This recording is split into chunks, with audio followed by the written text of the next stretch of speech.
Olin, Greg Rosenblatt. Here. Chris Daddy, Megan Rockwell. Here. Dennis Ryu. Here. Chuck Neff. Thank you. And we do not have a quorum, so we will go from there. All right, Pledge of Allegiance.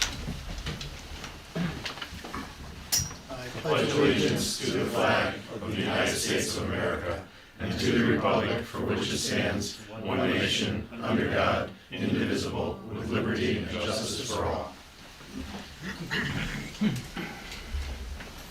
I'm unaware of any public correspondence. We do have a couple of people from the community. I didn't know if there was any comments that anyone wanted to make.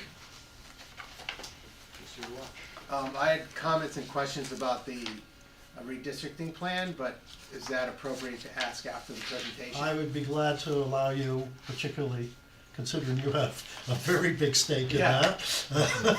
So once the presentation is made, Thank I'd you. be glad to let you have an Much opportunity appreciated. to question it. All right, approval of meetings, we will have to hold that off. Reports, Town Council, August 12th. If you were aware at all, there was a very long public hearing that was held at the Town Council meeting on the 12th regarding a proposal to do some construction work up in the north end. Went on for about 2.5 hours. So by the time I gave my report, the Town Council was more than glad to hear a very quick report and send me on my way. So I did show them some pictures of the project to date, filled them in on where we were. As the chairman said, all you have to do is say to us, you're on time and under budget, and we're happy. I said, okay, we're on time and under budget, and that was basically it. So it was an excellent meeting once we got to that. Next item on the agenda is the enrollment study and redistricting update.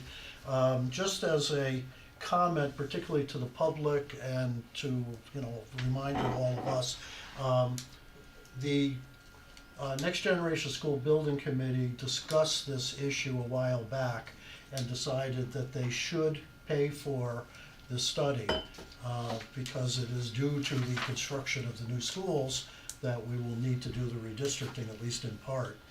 But we also made it very clear, and legally it's very clear, we are not deciders in any way when it comes to redistricting. So we've asked for a report, an update specifically because we're paying a monthly bill. We want to see the progress and what's happening. But when this report is complete, it will go to the school officials and the Board of Education, who will make decisions on what plan or what details actually get implemented. So it's not our job to look into the details of where lines are going to be drawn or anything like that. It's our job just to make sure that the work is proceeding as we had hoped. With that in mind, Vince, I'm going to turn it over to you. Thank you. Good evening, everyone. It's my pleasure to introduce you to Mike Zuba of MP Planning. Hi, everybody.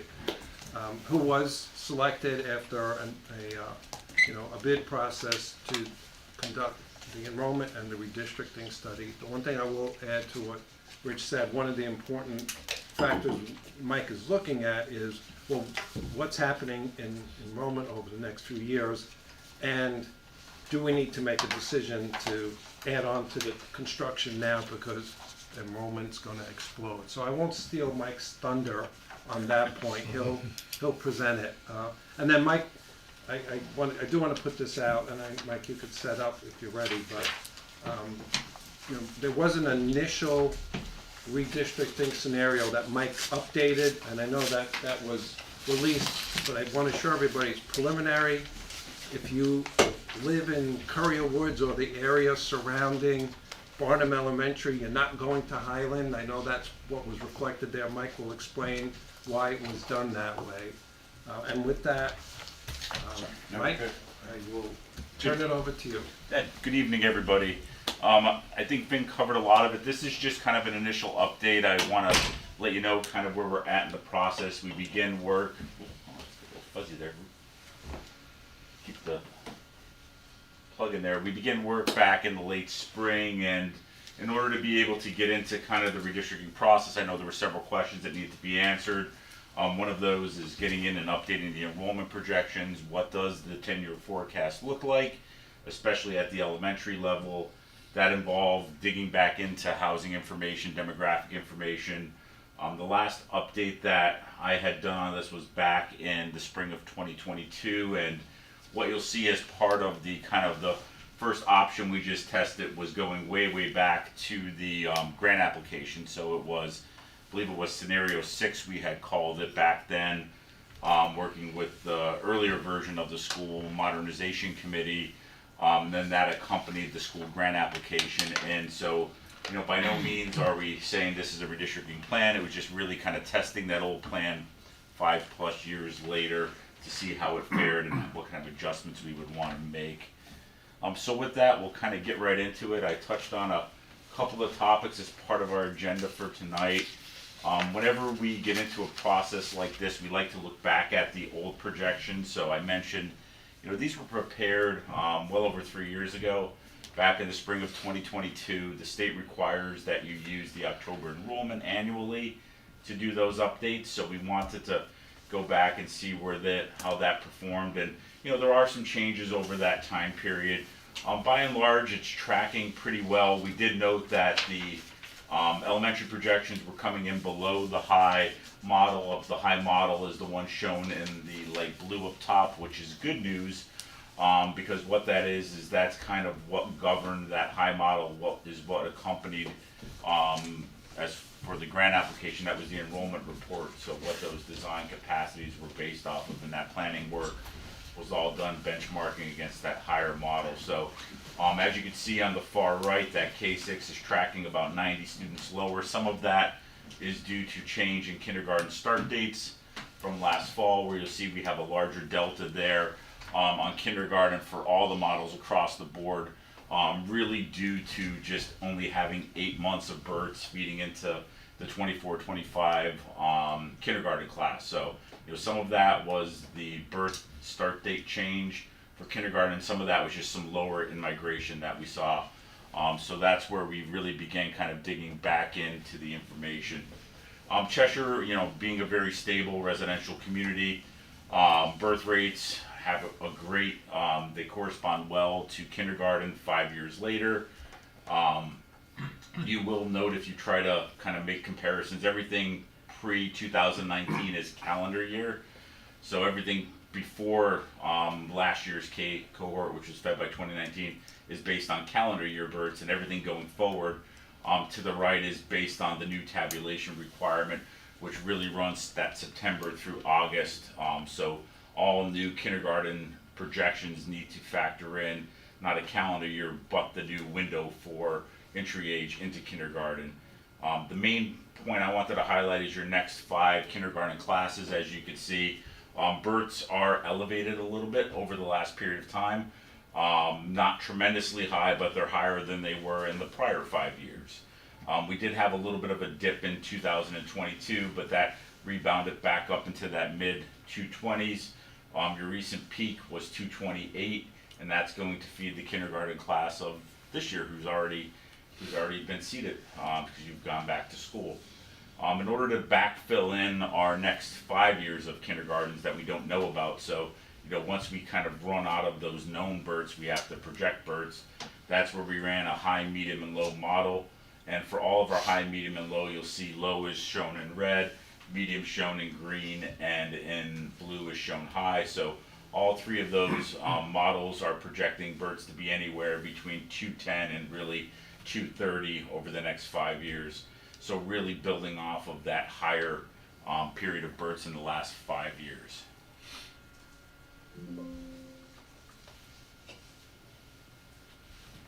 Being largely single-family residential throughout the community of Cheshire, such a big part that single-family turnover as far as new families coming in. So as we kind of track through that, I think this is really plays a big part of why we start to look at where student immigration has fallen off a little bit over the last couple of years, and that's really coming down to those last 3 years. And we did some estimates for 2025 because we only have sales through June. So this is sales of existing homes in the community. It could be new construction. It could be the turnover of a single-family residence in your neighborhood. We purchase this information through the Warren Group, so it's updated every quarter. But this gives us some good insight into that housing churn, as we call it. So the last 3 years have been, very subdued compared to the peak where we saw in 21, 22, in the height of the pandemic. Sales were up around 400. And even prior to that, in 2017, 2018, you had a big push of housing sales within the community where you were up in that 410 to 420 range. And when we track this back and we compare it to student mobility, we see we typically have higher student immigration in years that we have higher home sales. Not a surprise for a suburban community. But over the last couple of years, you'll start to see where those total home sales have dropped off. So that student turn and churn over and in-migration has dropped off a little bit.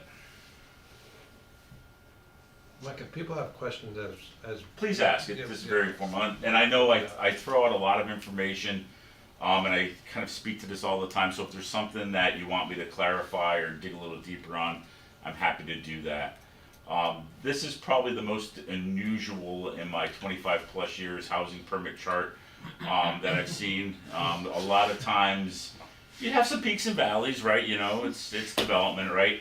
But never have I seen it where it's been so kind of steady, single family, and then you have this just giant spike off the chart, and you can see where we disaggregated the lighter color is single family and the darker color is multifamily. So, we're picking up now all the permitting from those developments that we talked about in 2022 having an impact on students. So what's getting captured there is the Reserve, River Point, Lakeside at Cheshire, Maplecroft, as well as the Vessel. Those are all getting baked into, depending on the time of the permitting, those last several years. So, a little bit of an anomaly, very unusual, but this is going to be that one of those near-term drivers that we'll talk about in a few slides of what that impact means. So even when we went back to the early part of this planning process and going back to 2019, 2020, 2021, talking about the housing that was happening, the applications that were coming in at that time. Some of them were planned, some of them were approved. They weren't under construction then. Now flash forward to where we're at today, we have a lot of those units up in that top category. They're now kind of pushed up into that recently built development. We have just over 650 total units. Been working with Vin and his team to track student enrollment. So it's very important for us to track student enrollment. And the reason we're doing that is, I'll just flash back to that earlier trend. When you do enrollment projections and you're going ahead and doing modeling and demography, the recent past is always a good indicator of the future. And the recent past is not a very good indicator of the future because you had this one-time bump and anomaly. So we have to be able to break that out, handle it a little separately from the modeling, and add in student multipliers. Not something unusual to what we do. We do a lot of work in growing communities throughout New England. This is pretty typical of the process that we do in New Jersey, where they have a lot of court-ordered housing, and you'll have a lot of those very dense housing developments. So, as we're tracking those 650 units, we know there's different points in the process for those, from getting occupied, families moving in. There's a maturation process in order to get the full yield of a development. On day one of when the development's done and complete and people start to move in, you don't have your full yield of school-age children. We know that grows over time. So what we're doing is we're tracking enrollment, being able to get an understanding of how many students there are in each of these, what that student yield looks like in that far right column, so that we're going to go through a build-up process, and where we don't have what we see as the full yield we're adding student multipliers, and that's important. I'll touch on that on the next slide. And then we have several developments that are planned and approved that are not yet in that recently built category. So, we're carrying Jack's Farm as well as the Metro Realty project. Both of those account for about 116 units. So where we go through this process is we begin looking at what that student generation estimates look like, and then we net out the actual students that are coming from those developments. So it becomes almost like a squaring up of a ledger, for lack of a better term. So we know what the full yield should be for development typical of that. We have our own multipliers from the body of work that we've done throughout the Northeast, especially in the state of Connecticut. And then we're leveraging information through the fiscal impact study for Stonebridge Crossing, as well as residential multipliers that we get through ESI, which is eConsult. They have Connecticut specific for housing type and price point. So by looking at that, we've really kind of focused on the larger developments that haven't seen that student generation yet. And we know that when we netted out this existing students, we have about 200 more students that are going to be impacting the school system over the next 5 years or so. We have that broken down then by grade level. So we broke them down by K6, 7, 8, and 9, 12, and we add those then in locally because we know the addresses. They become a moving part as part of that redistricting process. And we're phasing them in, and we're looking at reaching full yield by 2030. So these are people not yet in the system? Yeah, these are the delta. So basically, we take I didn't show our total yield, but it's higher than that. We take the students that are already there and we back them out. And then this is our remainder. Oop, I'm going the wrong way on this slide too. Then this is our remainder that we're adding back into the projections. And we do it locally, so as we start to talk about moving boundaries around and what that all means, wherever the developments fall, we're going to be adding residential multipliers into that to account for the kind of the grossing up or the adding of those students over time into it. So overall, we're assuming for our projections that our pre-K will remain at around the current levels. That's about 135 students. We're also looking at, I mentioned the housing multipliers, but that our housing and our birth assumptions will hold true. So those birth projections that I prepared earlier, those are pretty tightly banded, so we feel pretty good about those. So, there's very good likelihood of those being able to hold true. And then overall, looking at those multipliers, and just touches on that whole netting out process. So our high model assumes that it's going to use the high births, right? Big, huge surprise there for everybody. But also it has a much higher student immigration. So the high model has always been tracking greater housing turnover going back to the first set of projections that we did. And when we did the update in 2022, we still had an elevated housing market. But as we know now, very limited inventory, price points are pretty high. That's been a little bit stagnant. So that high model has been running higher than the actuals. The high projections here are well above that 10-year average. Over the last 5 years, you've seen higher in migration of 3.7%, but when we project out over 10 years, we see it running a little bit high. The medium is much more on par with what that 5 and 10-year average has been, falling almost like directly in between those.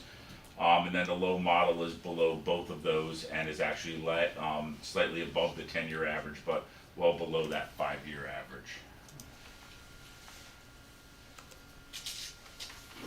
When we project out going forward, you can still see you're on that overall growth curve. All three models, even our pessimistic model and that low model, is still on that growth curve going forward. We do have fairly tight banding in the first 5 years, so the first 5 years in any projection is always your most accurate. It's being much less driven by assumptions. We have known births. We have a good outlook on developments that will likely impact things that get approved this year or even last year are going to kind of come to bear in the next 5 years. We have a lot of knowns there, especially at the elementary school, and then in that last 5 to 10 year window, it starts to leverage some of those assumptions. So the birth modeling, it leverages those, as well as some assumptions on what that student turnover is going to look like from the housing market.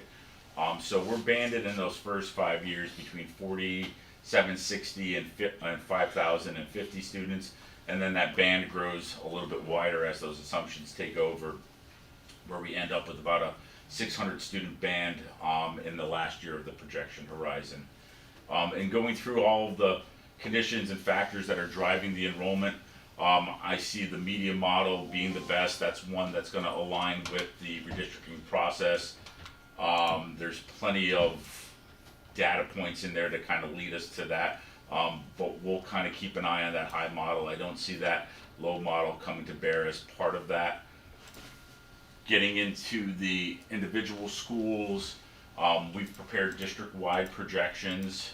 This is just a stacked bar chart showing those 10-year with the pre-K held constant at 134 on the bottom. The green color represents K-6, the red color represents the middle school, and then the blue color represents the high school. We're projecting the elementary enrollment to increase by about 160 students over the next 5 years, averaging about 2,400 students, and then really kind of hitting its peak right around 2031, 32 at just over 2,500 K-6 students, and then remaining in that 2,400 band or thereabouts for the last 5 years of the projections. As we have those smaller grade cohorts move on and they're getting replaced by some of those larger elementary cohorts, all the ones that are causing those pinch points in all the schools today, they'll be matriculating and moving up. We're seeing the Dodd increase by about 85 students over the next 5 years, averaging 770 students, and then the high school is really going to see a big impact there with the graduation of those much smaller cohorts getting replaced by larger cohorts. We're projecting a growth there of about 270 students, or just over 22%. Will your report look at capacity numbers at the middle and high school, or just the elementary? I only did capacity for the elementary since it was part of the redistricting process. Okay. It's something we could look at if you wanted us to be able to look at it, but we haven't studied the middle or high school.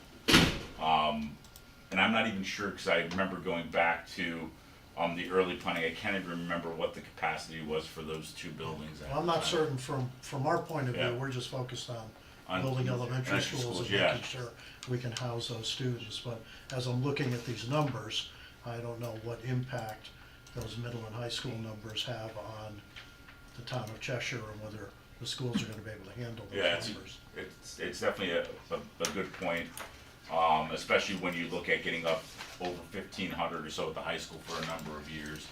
And I will say also that as you look at the higher grade levels and you get outside of that 5-year window, I mentioned earlier, the projections, especially for high school, will typically hold true with good accuracy for the life of a 10-year projection, just because we have, for lack of a better term, we have kids in seats, right? And then you just kind of add kids as families move in and subtract kids as families move out. It's not like we're looking at a lot of new families moving in, which are more apt to happen in elementary school. As part of the redistricting process, we went through and developed capacities for Doolittle and Highland. So it was really an exercise of going through schedules, floor plans, how often, how frequent rooms were used, what rooms were used, what do those programs look like.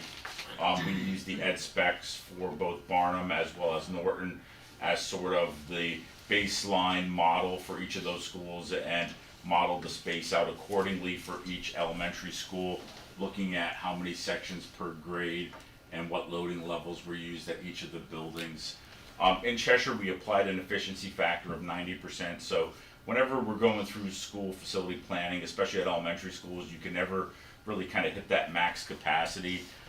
So many of our schools, especially here in Cheshire, group by neighborhood, you group by zone. Kids just don't come packaged that evenly. You're always going to have bubbles, and you're always going to have different cohorts and sections and grades that deviate from what those desirable class size averages are. So what we went through this process is we assumed a 20 student per classroom loading level across all grades, realizing that some of the lower grades, especially kindergarten, is a little bit lower than that, and then the upper grades in the elementary are a little bit higher than that. But it levels the playing field across sort of the counting of classrooms. When you apply a 90% efficiency factor to that, that gives us a yield of about 18 students per classroom, which aligns well with the lower end of Cheshire's desirable range. So that really became our planning capacity for the school redistricting process. It's a good way to be able to look at it rather than a maximum capacity, because what it does is it builds in headroom for the unforeseen as part of this planning process. You'll note as we go through these, we like to be able to buffer the numbers a little bit especially around the elementary schools, because there are some uncertainty there. We've seen before where some new schools opening up, and you do get that new school effect where you'll get a push of students in that summer right before the school opens up, and that drives enrollment up a little bit higher. We've seen it, over the last 5 or 6 years on various projects. And then we've accounted for the placement of the district-wide self-contained programs and assigned capacity to those spaces as well. So where it stands, you'll note the number's a little bit different than what Tecton's kind of design capacity and the enrollment projection that went into the grant application. This is just because this is actually using a loading level similar to how Cheshire would budget, how Ben would go through that budget process, breaking out FTEs. We wanted to mimic that the best we could, rather than just saying every space can house up to 24, 25 students. So based on it, we're seeing a 5-section per grade model. It's pretty well articulated. We're focusing on K-6. We're taking pre-K completely out of the equation. There's purposefully built space for that in Barnum. So that number kind of lies within that part of the building. This is just looking at K-6 across the board. You'll note a slight difference there between the new Norton as well as Barnum. That's really driven by where we have district-wide special programs. So those 2 self-contained programs in Norton, we're planning around 8 to 10 students, really 8 I use for the model in each of those. So that's driving that delta there of 16 students. And then where we also went through and we developed a section per grade approach for Highland and Doolittle, with Doolittle really around a 4-section per grade with 1 flex classroom, and then Highland are right around 890 students. It's just one classroom short of a full 7-section per grade model, but we're trying our best to be able to buffer that down a little bit as part of it, knowing that it's probably taxing on the building itself, because it does have several portables there that are adding the space, as well as some higher number of students in each section there. So that's something that we're cognizant of and trying to be able to buffer that number down a little bit as part of the process. So getting into the redistricting, we're still, as part of our initial pass, we've been working off of the geocoded enrollment. So that's the 24-25. We've been getting updates from Vin and his team on total numbers of students, and I believe now that the kids are in session in the next few days or even next week, we'll have a preliminary of week 1 for the 25-26 students. We'll get an extract for that, and we'll have student addresses, grade level information, and all the information that we need to be able to go through and update that redistricting process. So we'll get that, we'll address match those into our system, we'll geocode those students, and then we'll be able to update all the scenarios. I just wanted to give a little insight into our overall process. I'm calling it Scenario A, but it's nothing new. It was the former Scenario 6 I had mentioned that accompanied the grant application. I wanted to just take a look at that in light of the recent enrollment trends as part of this projection update, and use that as a starting point for changes going forward. So for those that remember, this was our initial cut several years ago. I highlighted some of those major moving blocks. This wasn't a very granular, because it was just a conceptual redistricting to support the application at the time. We identified several areas from Doolittle to go to Barnum, Chapman to Barnum. We had a small area of Chapman to Highland, and then we had an area of Highland to Norton. And then this just went into the application and kind of stood the test of time. And this is where we kind of started this summer saying, okay, let's just look at that, see how the numbers relate to capacity, and then sit down and be able to make some adjustments from there as a starting point. And when I talk about, I keep pushing the wrong button on that one. And when I talk about adjustments from a starting point, this is where we'll really work closely with Vin and Jeff, as well as transportation, to be able to understand, as we start to be able to look demographically where the 25-26 enrollment is. I assume it'll be similar to what you're seeing here. All the little dots, they represent students from October 1st of 24-25. We start to move those around to be able to look at the historic trends. We have several years of geocoded enrollment to be able to look at patterns over time. And then we're going to want to look at busing, bus routing, what makes most sense for transportation times, efficiency, and then there's even some details that we'll typically get in of, can a bus go down the road, can it turn around, does it make sense if it picks up both sides of the street, one side of the street, and those are really gonna inform our next several scenarios overall. So this was just, you know, a kind of a look back on that past plan. So taking a look, and we just call it a snapshot of how that performed. We reassigned that October 24-25 enrollment. You'll see our total K-6 relative to the planning capacity. We have a column of the overall utilization of where that would fall based on the students from last year. And then we kind of look at that average cohort size. So that average cohort size is skewed down slightly because that much smaller kindergarten class. So if you see that kindergarten class on the far left is much smaller, that cohort overall, because of the start date change than any of the other cohorts to the right. We also know that we have several bubble cohorts to the right that were just oversized, unusually large grade level groupings of students that were really kind of driven through that early parts of the pandemic. So they'll be kind of moving on, and they'll be getting then replaced by much more average sized cohorts.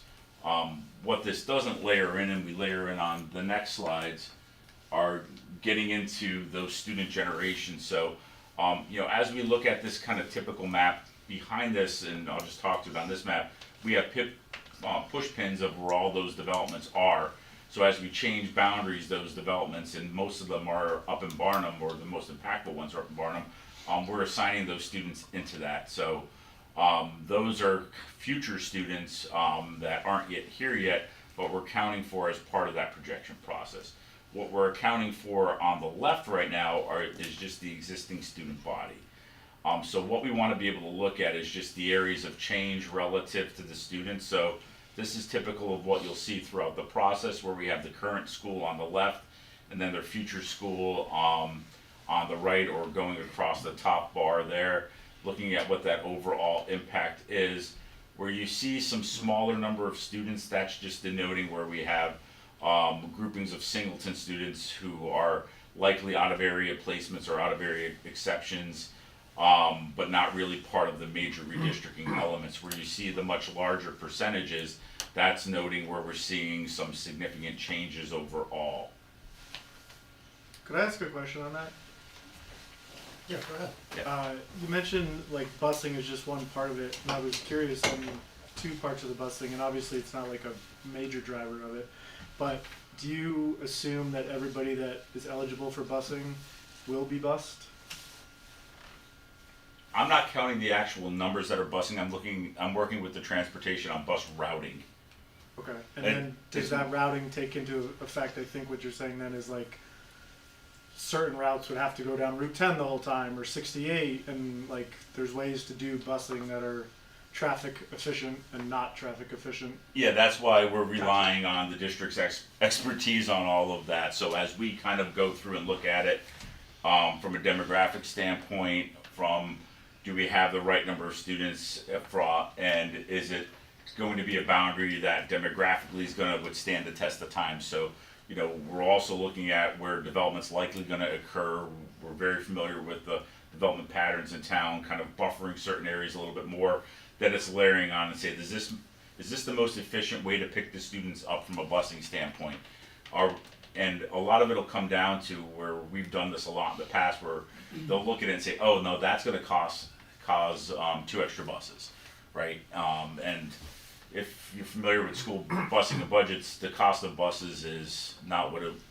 Yeah, it's $90,000 per bus a large bus. Yeah. So we want to answer your question. I mean, we do look at eligible students when we plan our routes, and for the most part, students do ride. By law, you have to provide a seat, and then the reality is, after you get through like the first few weeks of school, you'll see that some students just don't show up for the bus stop, and then, you know, we'll ask the parent if they want to, you know, just have the student no longer on that bus, and it doesn't necessarily free up a bus at all, but it just enables us to let the drivers know this is how many students to expect. Thank you.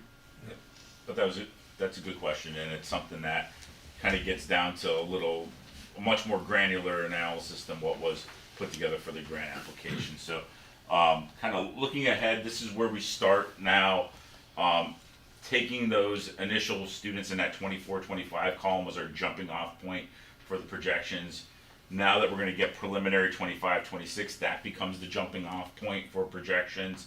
And then we start to project forward based on our enrollment projection modeling. It's a cohort survival, and then we add in to those students coming from those developments that haven't reached maturity yet, that still have students to yield. So then we begin to add those students into the given attendance zones, and I'm highlighting 20, 31, 32 is just where we had that peak enrollment across the board. So as you can see in scenario A, if we were to just kind of take that and run with it and say, hey, we got it done, let's just use this as our redistricting plan for when the schools open up, you would see that Barnum, based on that initial plan, especially around the projection midpoint, would be up over what that planning capacity is.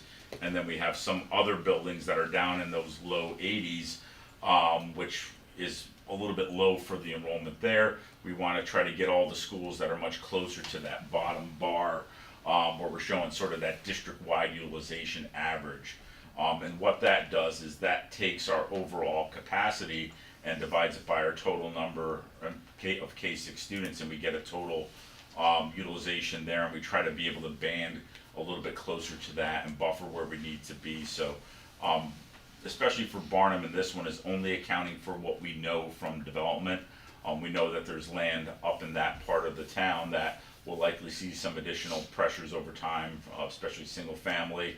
That would then add into that. So what this tells us is that scenario A, as we had it in the grant application, we're going to want to be able to make some adjustments for that. And I just put out our initial considerations as part of this. We'd probably focus on making some changes, especially to some of those zones where things to consider, and working with Vin and his team and the Board of Ed, make some reductions there in the number of students, especially Doolittle going to Barnum. We could keep more students in Doolittle, boost the utilization there, buffer Barnum a little bit more, consider splitting Chapman to a greater extent possible.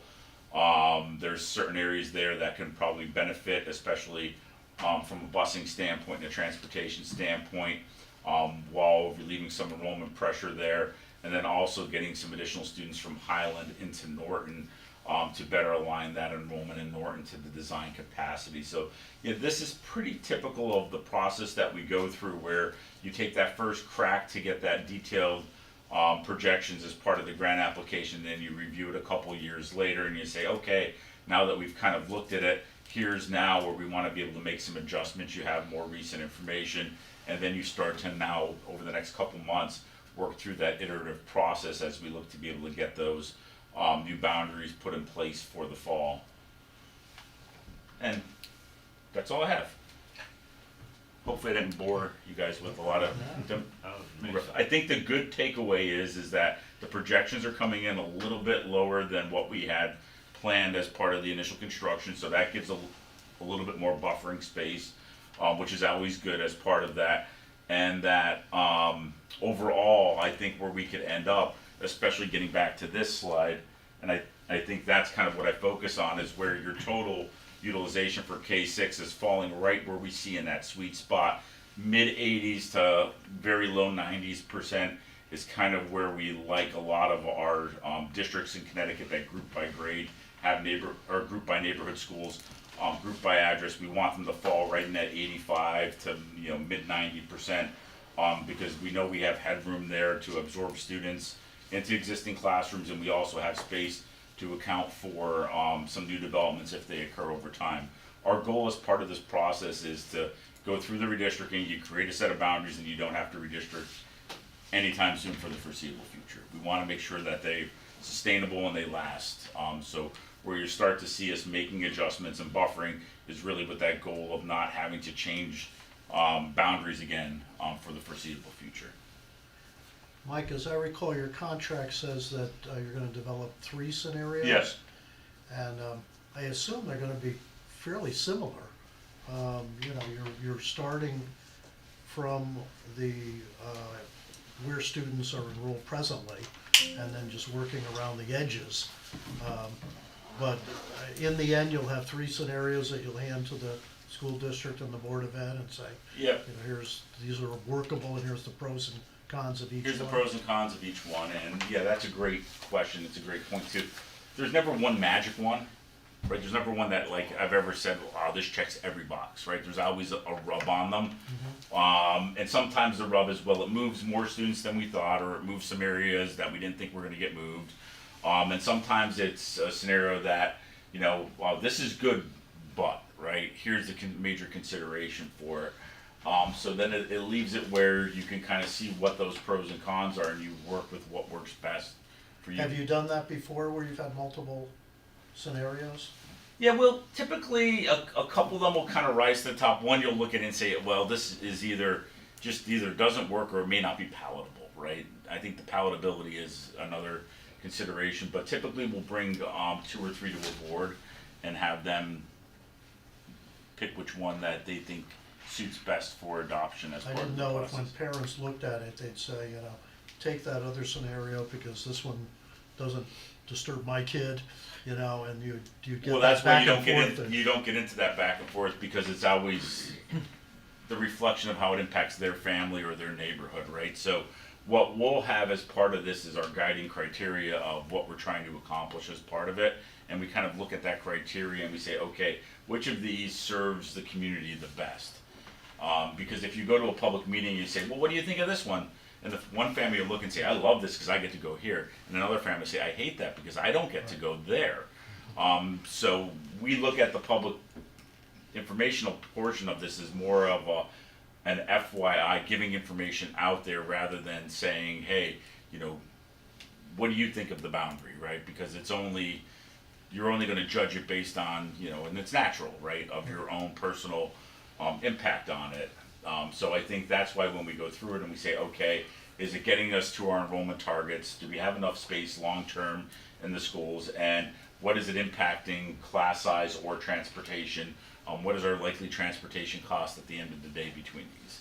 The scenario B, is it 200 grand more than scenario C? Or scenario B and C similar? Is there one that may look good on paper, but it's going to create an additional 4 buses, right?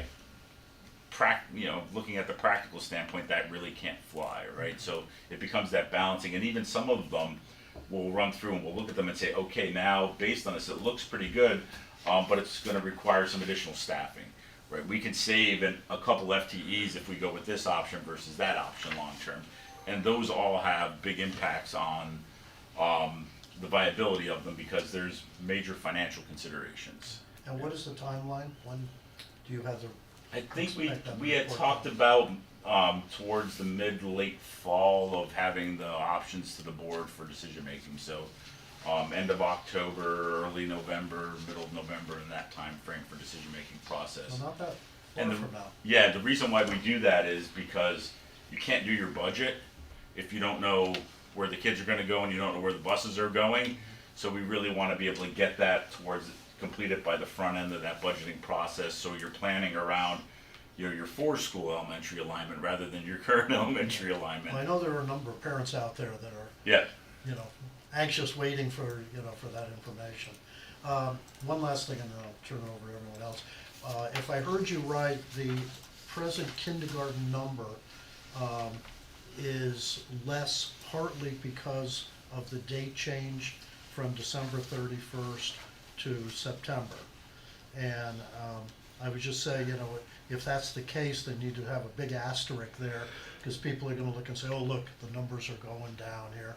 And I don't know how much of that is due to that change, but I think that's gotta be made clear to people. Yeah, you nailed it. It was last year's K class was well lower than what you've typically seen.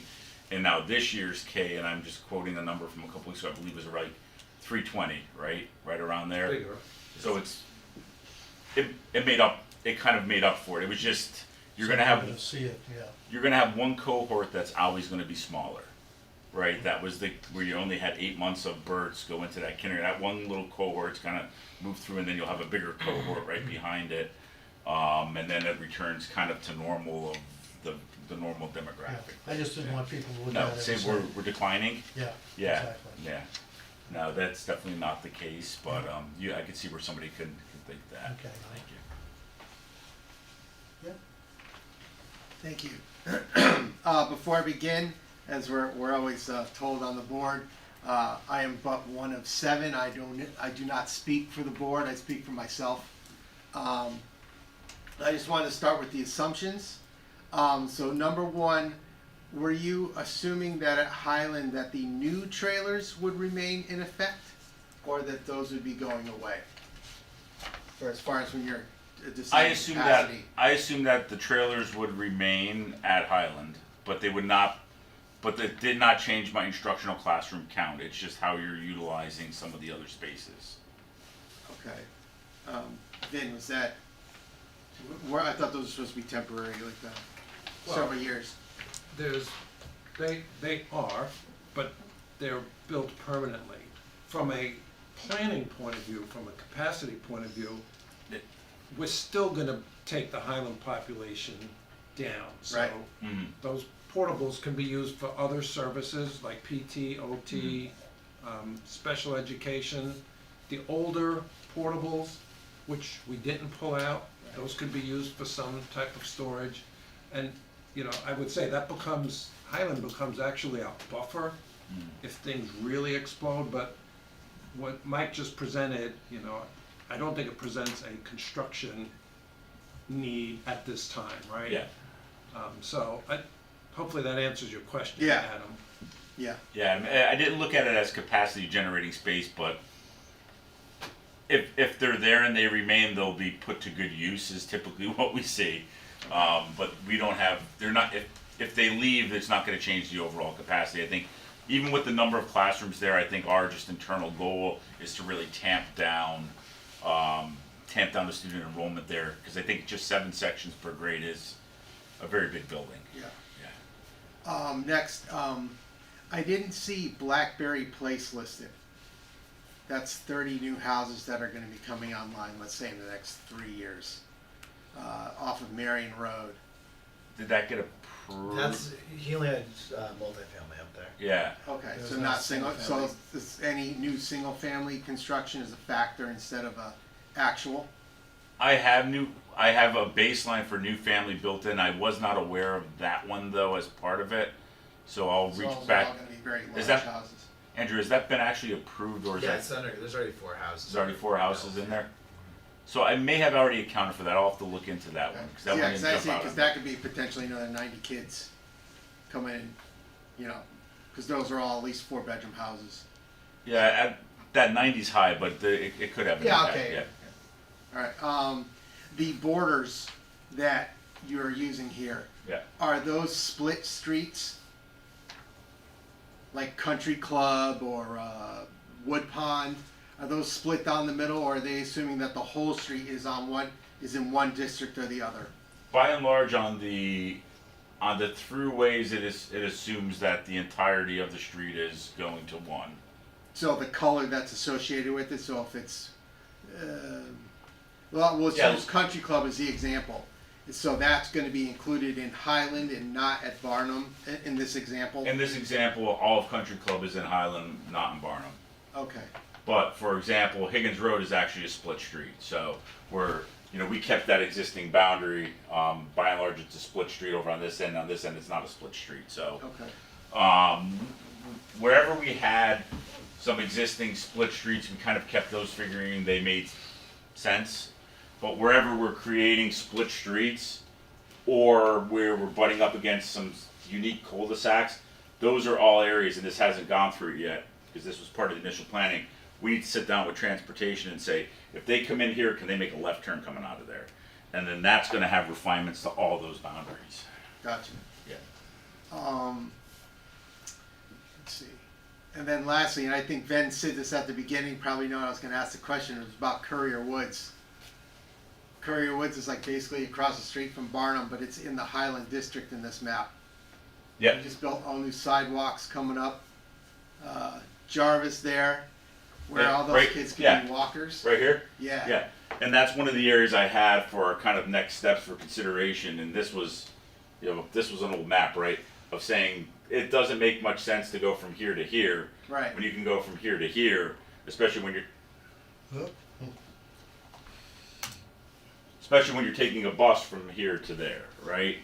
So those are all things that we're gonna really kind of look at and make those refinements on as part of the process. Now we made no changes to this from when it first was created in 2021. Yeah. Otherwise, I think a lot of your recommendations at the end made a lot of sense. Yeah. I don't know if it would radically change this map, but it would make it, especially from a transportation point of view, I think would make a lot of sense too, especially, Vin, I'm assuming, did you use this scenario for the school start time models that we put out to parents, or like, No, because we're not sure what the impact of redistricting is gonna be. So, no.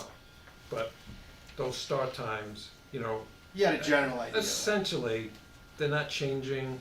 We've got your tiers where you have, your 2 early elementaries, Dodd, you got your 2 late elementaries, and you have the high school at the front end. So fundamentally, nothing really changed based on the survey. Right. And, I know Jeff's gonna release that final information. It would have been nice if we could have flipped the process, but you really can't, because Yeah. you have to wait until you know what's enrollment gonna be. So we're giving Mike an update as of September 12th, so that he could finish his work and present back the, final enrollment and redistricting plan, so we can get your budget ready, Adam. Assuming I'm reelected, Vin. Thank you. No problem. Yeah, Ben, you said it best. That the 25-26 preliminary enrollment's going to be key, because we're going to look at it and look at those students that are there this year are those that are going to be directly impacted next year, right? So when we go through this process, 6th grade moves on up to Dodd, right? Then we know we have our K-5. Those are the students that are kind of caught in there, and then any new kindergartner that's coming in next year hasn't been redistricted yet, or they haven't been in Cheshire Public Schools yet, so they're kind of new to the equation. So that's kind of how we look at it. So it'll be big once we get that piece together. But I appreciate you paying attention and asking the question, what do you mean those Courier, Woods kids are going to Highlands? So, I know. Right. hey, you're alert. That's why I read the whole that's thing why this you afternoon. be Logic reelected. would prevail. I read all 25 pages this afternoon, so, or whatever. however it is. Yeah, I don't know if this map was changed dramatically after the School Modernization Committee did its initial report, but I remember that was not a major focus. It was something, it was just here's a generalized idea of what it could look like, and then the town council took it from there to, go up to the state. So I wouldn't put a lot of, We didn't change it at all since that Yeah. School Modernization Committee, actually. so I And think, I think I think there, clearly, there needs to be. oh, there's some stuff in adjustments. here that, totally. And I mean, when we do it as part of to go to the state, it's just we're trying to create logical numbers for them, right? To show, this is where it's likely going to fall, knowing that whenever it gets put into place as part of the school construction program, so the schools get built, it's going to get populated, it changes every time. And if they used the original map from School Modernization, they didn't know where Barnum School was gonna be at that time. No, So, we knew it was going to be there, they knew they were gonna build a North End school, but that's we it. didn't know where. Yeah, So that's why when we ended up now, when you go back and you look at it and you say, well, that's right there. Well, we didn't know that the school building was going to be right there when that was put together. Yeah. And to your point, Rich, one other thing to remember on that with this map is that when we did that vote, only 2nd graders and younger would be impacted by this. Mhm. Right? Everybody else above that is past elementary. Yeah, So time flies. you were going to vote about this to pass that with a 4th grader that wouldn't be impacted. Right? So it's a great map, but it didn't matter to half the elementary kids in the district. Yeah, parents may have a little more, Right, at now it's stake real. at this point, yeah. Right, now your 3-year-old is in And first grade. I've done and- redistricting in a couple other school Yeah. districts, and it It's can, never easy. it's one of those things you gotta be very careful with. Mhm. Other comments or questions? All right, Mike, thank you very All right, thanks, much. everybody. So I will Great. tentatively put you down for November to come back and just show us Show you where we're at. where you're right? at. And then hopefully we'll monitor what happens when you get to the board level. We'll have good progress by then, so. All right, thank you, everybody. Thank you, Mike, good job. Okay, next on the agenda is Energy Conservation Plan. Vin? Well, I guess it's my turn again. So I'm gonna have Aaron, excuse me. Make that mistake a couple of times. I know, that's okay. Aaron Olibrio from Johnson Controls is gonna talk in more detail about what I presented to the committee, I think it was last month, to take a look at, where can we install solar on Barnum and Norton School as part of a separate energy performance contract. The request tonight is not a request for money because the energy performance contract pays for the installation of solar. The request tonight is for the school building committee to take a look and give us the go-ahead on the solar installation. And I will add that even though we're looking for the go-ahead tonight, there could be some modifications to where that solar goes one more time.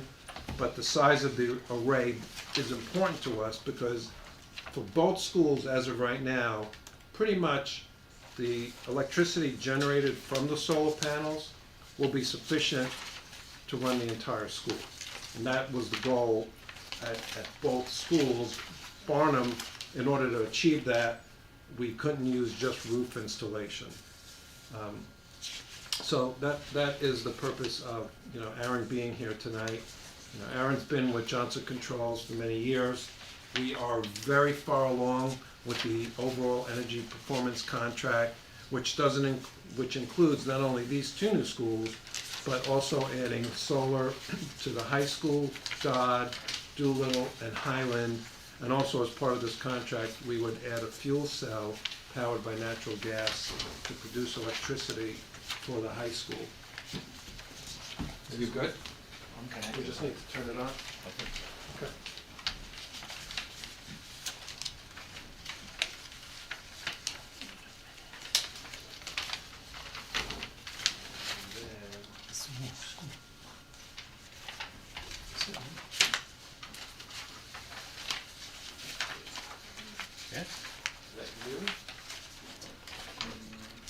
It should be on the same button. Good, it's good to be set up like this. Vin, if this goes through, what state agencies or town agencies, does it have to go to planning and zoning? Is it, No. okay. Aaron can address that. Is it this PC? No, I think it's the HDMI. That's plugged in, right? Do you have? It was on the screen a second ago. Oh. I don't know why. Oh, it's-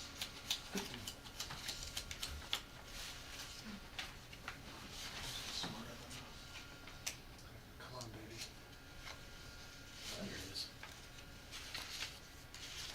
So PC. There you go. and then the volume that's on. Aaron? Hi. This is the school building committee. Great, thanks. Aaron Olibrio with Johnson Controls.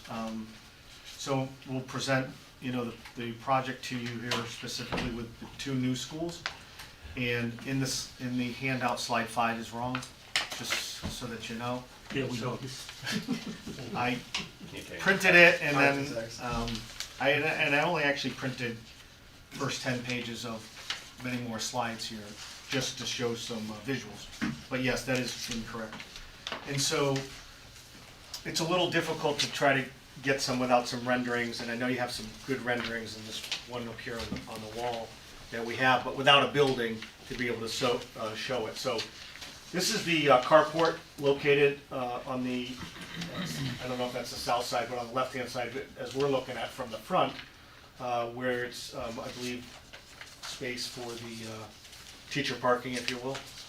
And that's so- the early intervention Right. side of the building. Yep.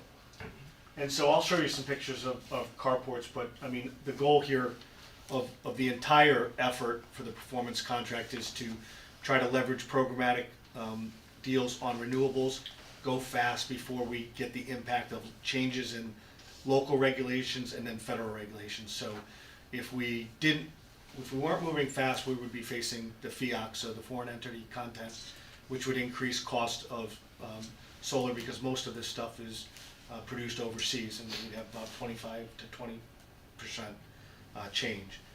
Additionally, there's phase out on solar with the big beautiful bill, and then programmatically, they've changed fuel cells from class 1 technology, which takes it out of some program benefits, which I can go into great details if you're interested, but specifically it was about taking a look at these new schools that were being built for solar and trying to get those into the queue early enough so that we weren't able to leverage any benefits to them. Additionally, you guys took the efforts to go to 50-year systems with the wells on the geothermal, and so while your cost per square foot is going to be somewhat in range of more costly as you electrify, that's probably why you contemplated the solar. We're going to be able to offset more cost, in the future programmatically. The way the program runs, the EPC program runs, is that it's budget neutral. It doesn't impact the taxpayers because, like solar, we're going to offset your budget bills, and then we're going to lever that money for 20 years and put the money back into your buildings, your infrastructure. This is a new building. We're trying to offset the cost. If we can produce more, we're able to send those credits over to another building and or borrow money for scopes of work in the other building. So this layout that you see here is going to generate right now $250,000 of additional cash to pour into one of your older buildings. That's the 162 carport layout. When we got the numbers from Kohler Rowland, it was just panel number. It wasn't design. And so it was accounting for structural load in your buildings while you design them, but it was panel. And the issue that we're having, this depiction shows our ability to get to almost double that capacity, so about 325.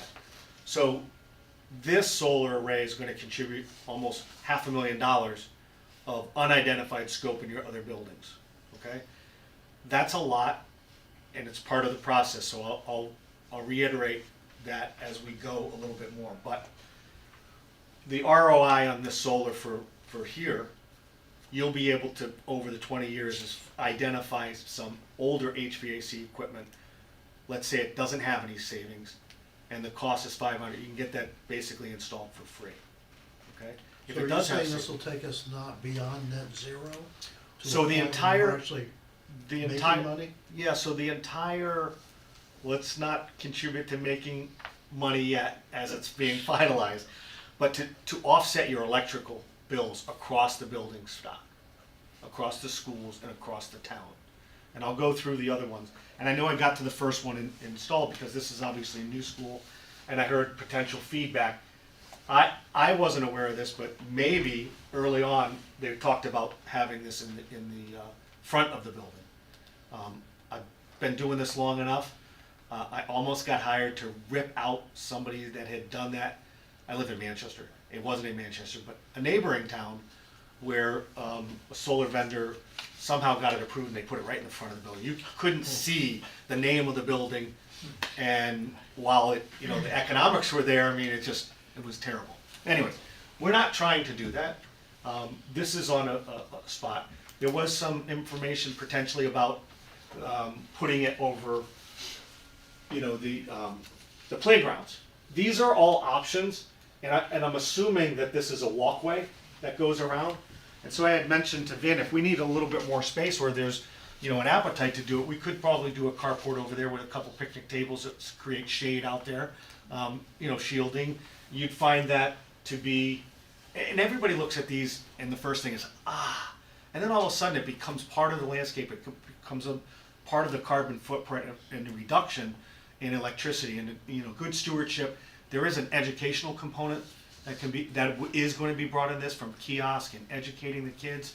I'm not gonna go down it, but we have a whole technology of getting these kids into looking at building controls, looking at net zero optimization, which is a control system on solar and fuel cells. And you know, this is a whole avenue of career for people too.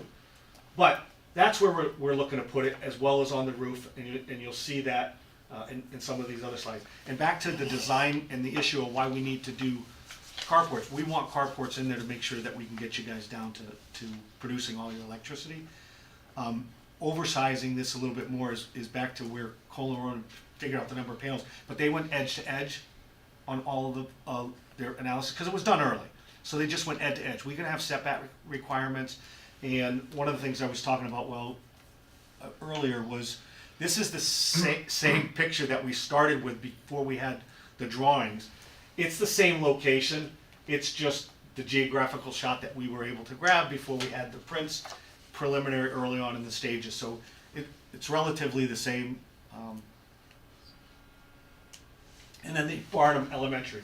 And so while you're looking at the front, you can see these setbacks are being pushed back by these arrows.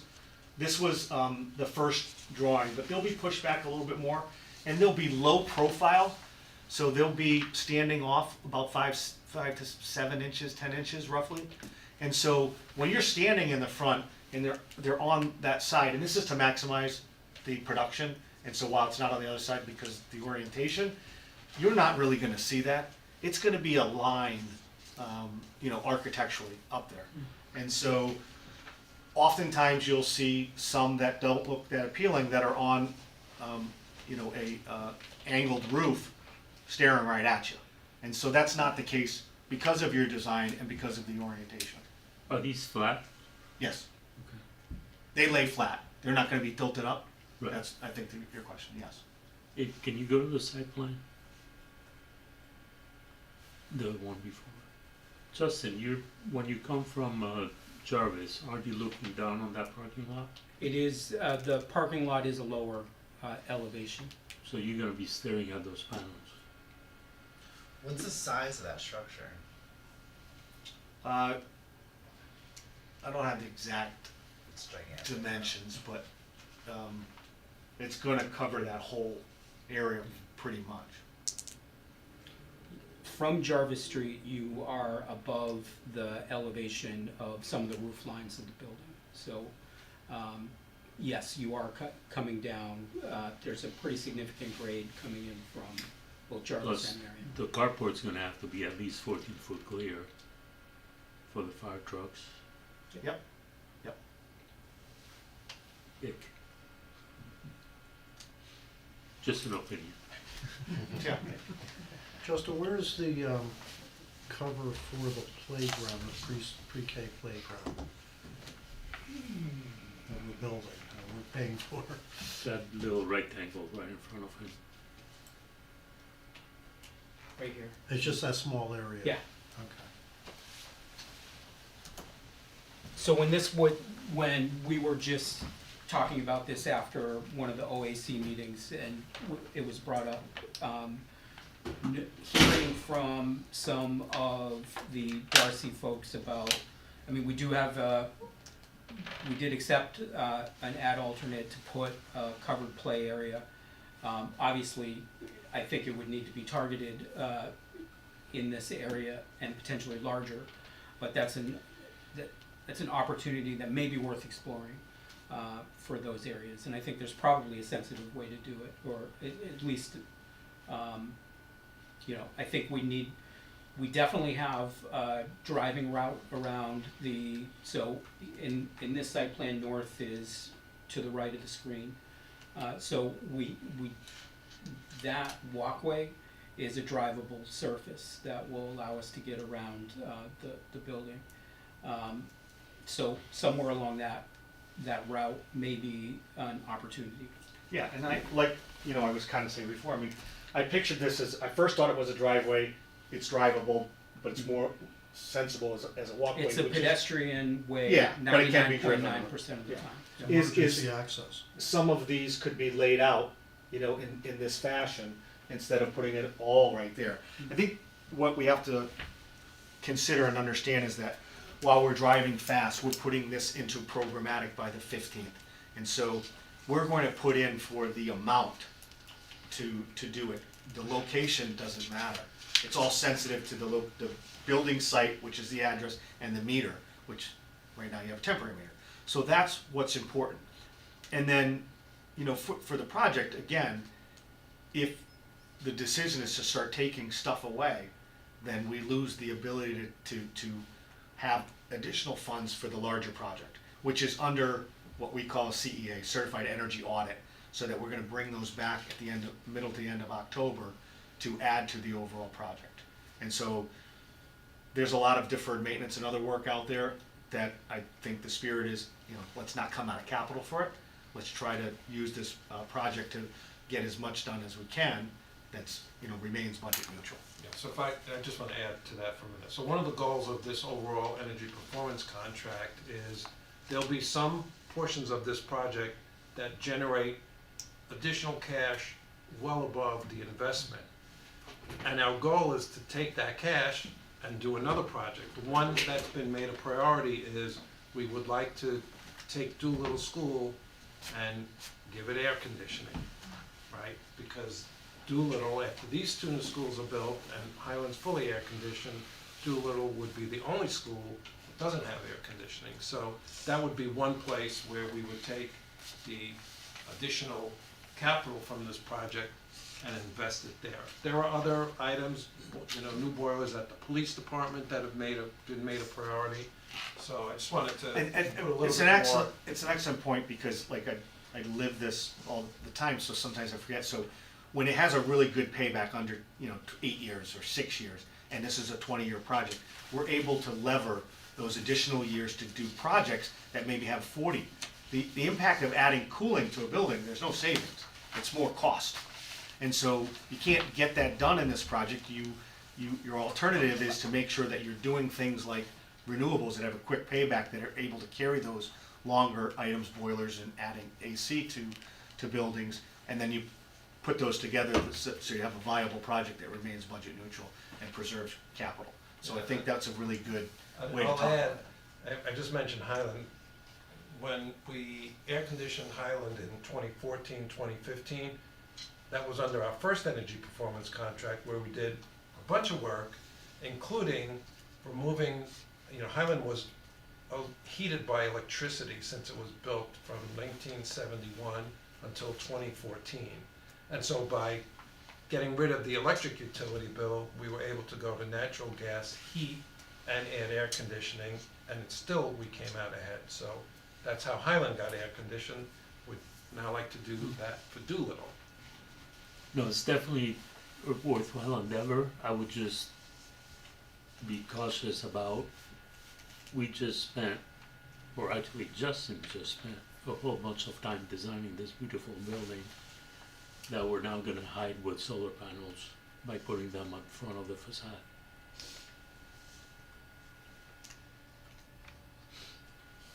Not in front, but No, Well, not in that's the front, but front you're for a still lot of in front of the buildings, building. yeah. So again, if we can preserve a location on the site, and it doesn't have to be carport, there could be some ground mount too. I just know that the topography may not be lending, and I only know that because I was trying to do the research.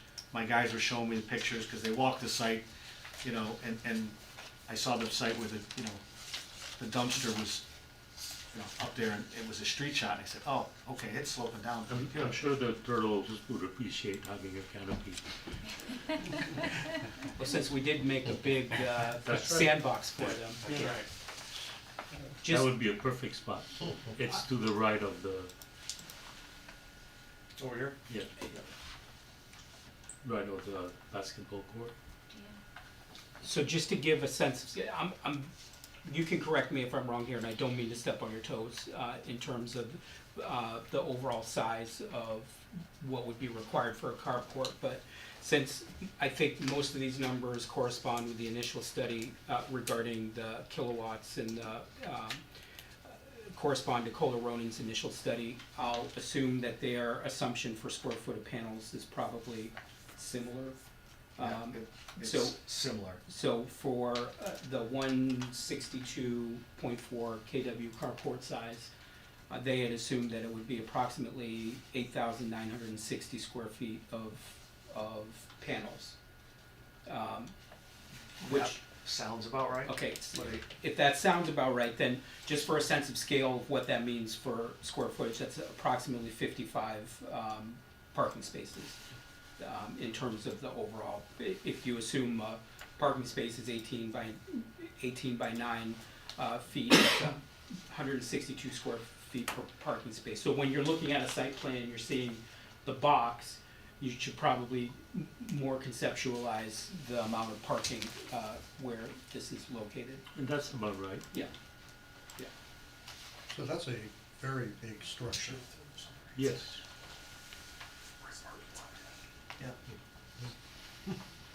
Okay. Turtle shade.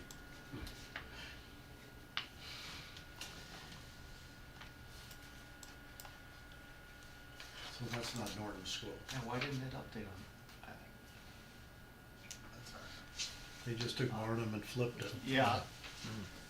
That That's was, not what we did. I'm not blaming anybody, it was sent to us. No, It's I been know. this way. I thought I changed it, I'm not sure why it didn't change on this. Okay, so that's not Norton. So this is the high school.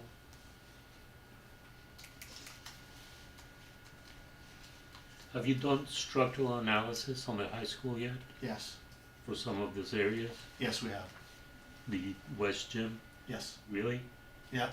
Okay. All of the proposed solar has already gone through the structural analysis and through your owner's rep from a review perspective. I did raise that question. Some of the pictures aren't 100% accurate, they have been scaled back a little bit. So if you're referencing, I'm sorry, I'm not going backwards. Yeah, Yeah. the Yeah. lower left corner Yeah, is the that- West Gym. Yeah, that's been taken off. Okay. That's really bouncy. Yep. When you showed Highland a second ago, can you go forward? Yes. The blue on the left-hand side, That's a carport. that's a carport adjacent to the police station. Yes. Yeah, they already have one.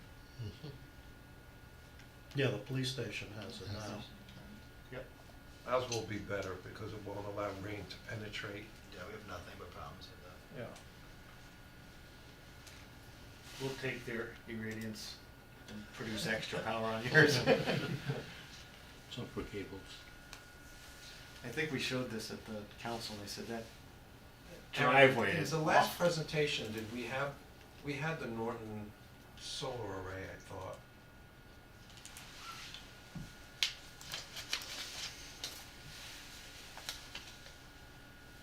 What do they have up here?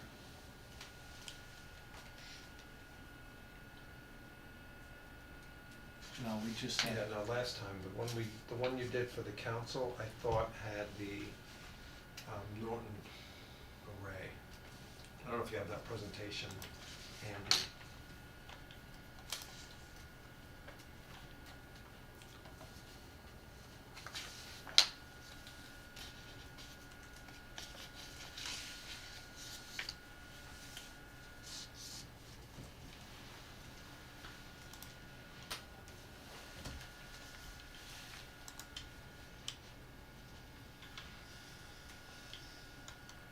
no, unless it was on, this is the last one, because it was dated. I think these are both the same. Norton is completely on the roof, there's no carport there. That's correct. The only carports are at New Barnum and then the Highland that I was at. Oh, you know what? This is New Norton. I opened up a different version of the presentation. Oh, you're not seeing that? Hold on.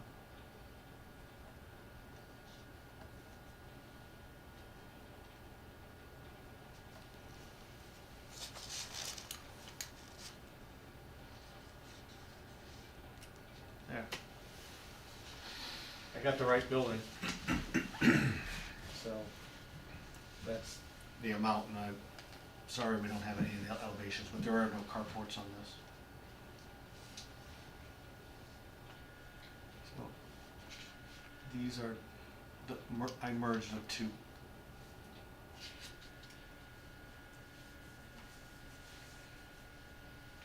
I have to make sure that I'm on the right one.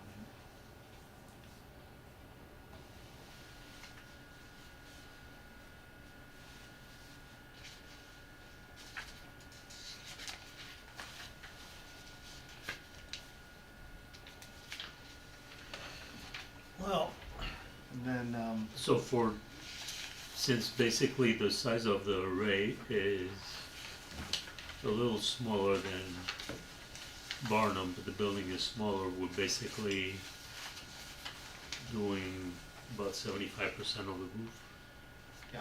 in Norton. And then I just have some other pictures.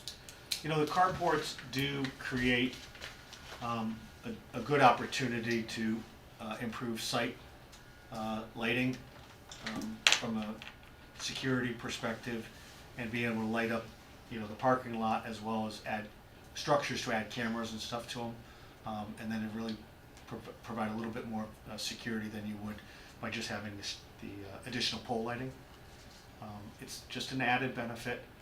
The other component to typical installations is that we're adding, you know, EV chargers to it as well, and so we're creating those spaces. We've got the structure, you've got a lower cost than trying to buy that power, and then you guys can set those up, you know, for whatever fee you feel is necessary.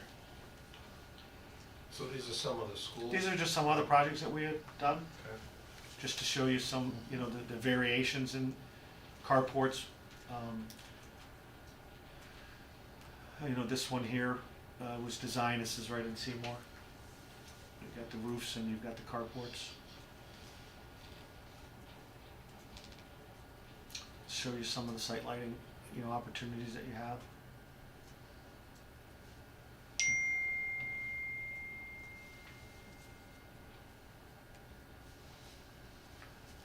There's probably not a slide on this because we don't always recommend it. However, we can put the school name on the solar carport, so when you're driving in, you could see it. We have the ability to lose just a little bit of production, but if it's something that, you know, everybody wants, and then the different colors than just a steel, you know, underneath. The carports have been done. We've also considered and done, you know, a little bit of a wave, you know, to the panels. You know, so if you're in the back area, you know, in the school, and you're getting the carport up there, and maybe you just don't want it to be linear, and you want it to have a little flexibility. I mean, those opportunities are out there. Just as you make that curve, you know, there's a point where you lose a little bit of production, but. Then the carports have to go to P&Z. The carports. I think we talked about that Yeah. at the meeting, that the carports would. The only one that, you know, I wouldn't say has an issue, but I mean, from a P&Z perspective, is the one that's on the property line of the police department, because it may not meet the setback requirements. But for all intents and purposes, yes, it's been brought up. The plan was to have that step initiated in the permitting processes. I know there's, you know, some real tight timelines here. I have some mixed emotions in that we've put so much time and energy into designing these buildings and love what we've come out with. And I have no renderings that I can look at that gives me any indication exactly what these are gonna look like.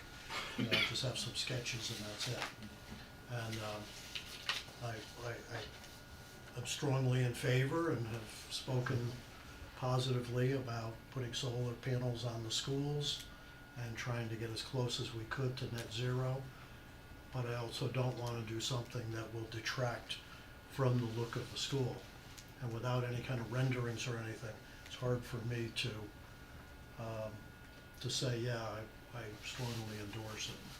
So I'm sitting on that fence. I don't know what others are feeling. Well, we can't vote anyway.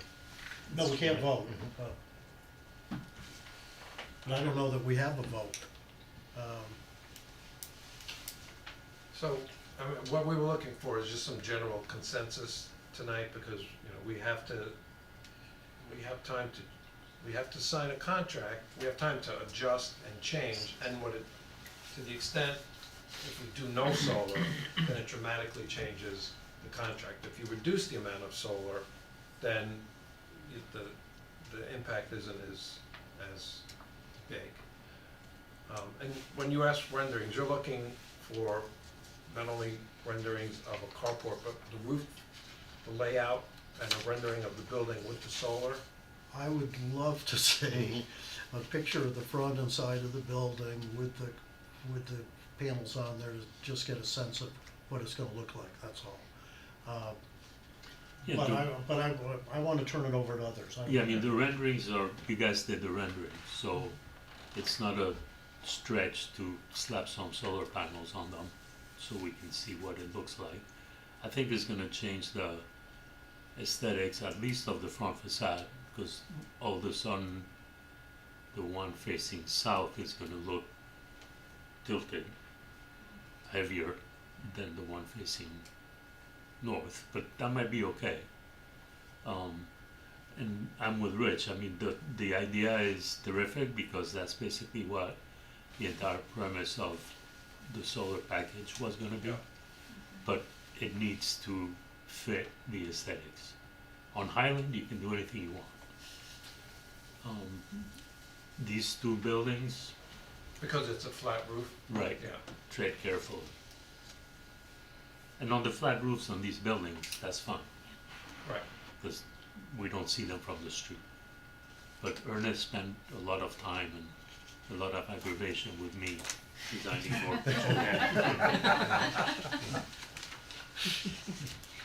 I'll pass that along. And the extra solar panels And don't please necessarily have thank to be on the carport, you're saying to be moved somewhere else on the site, like over where the playgrounds or something? Yes. Because, I mean, that may be aesthetically better, or kill two birds with one stone. Yeah. Yeah, I mean, I think the flexibility in the contract, which Vin was alluding to, is that we're gonna continue to move down the path. And I think for the goal of the overall project is to keep the same amount of KWH production on each one of the site. The location isn't critical. There's variabilities with that, but I mean, there's flexibility right now to move it. There's nothing nailed down or in the ground. And so while we wanna work through that, I would suggest that, if there's another meeting in next month, we're gonna proceed with the stuff that we have to do, but we probably can have a rendering done,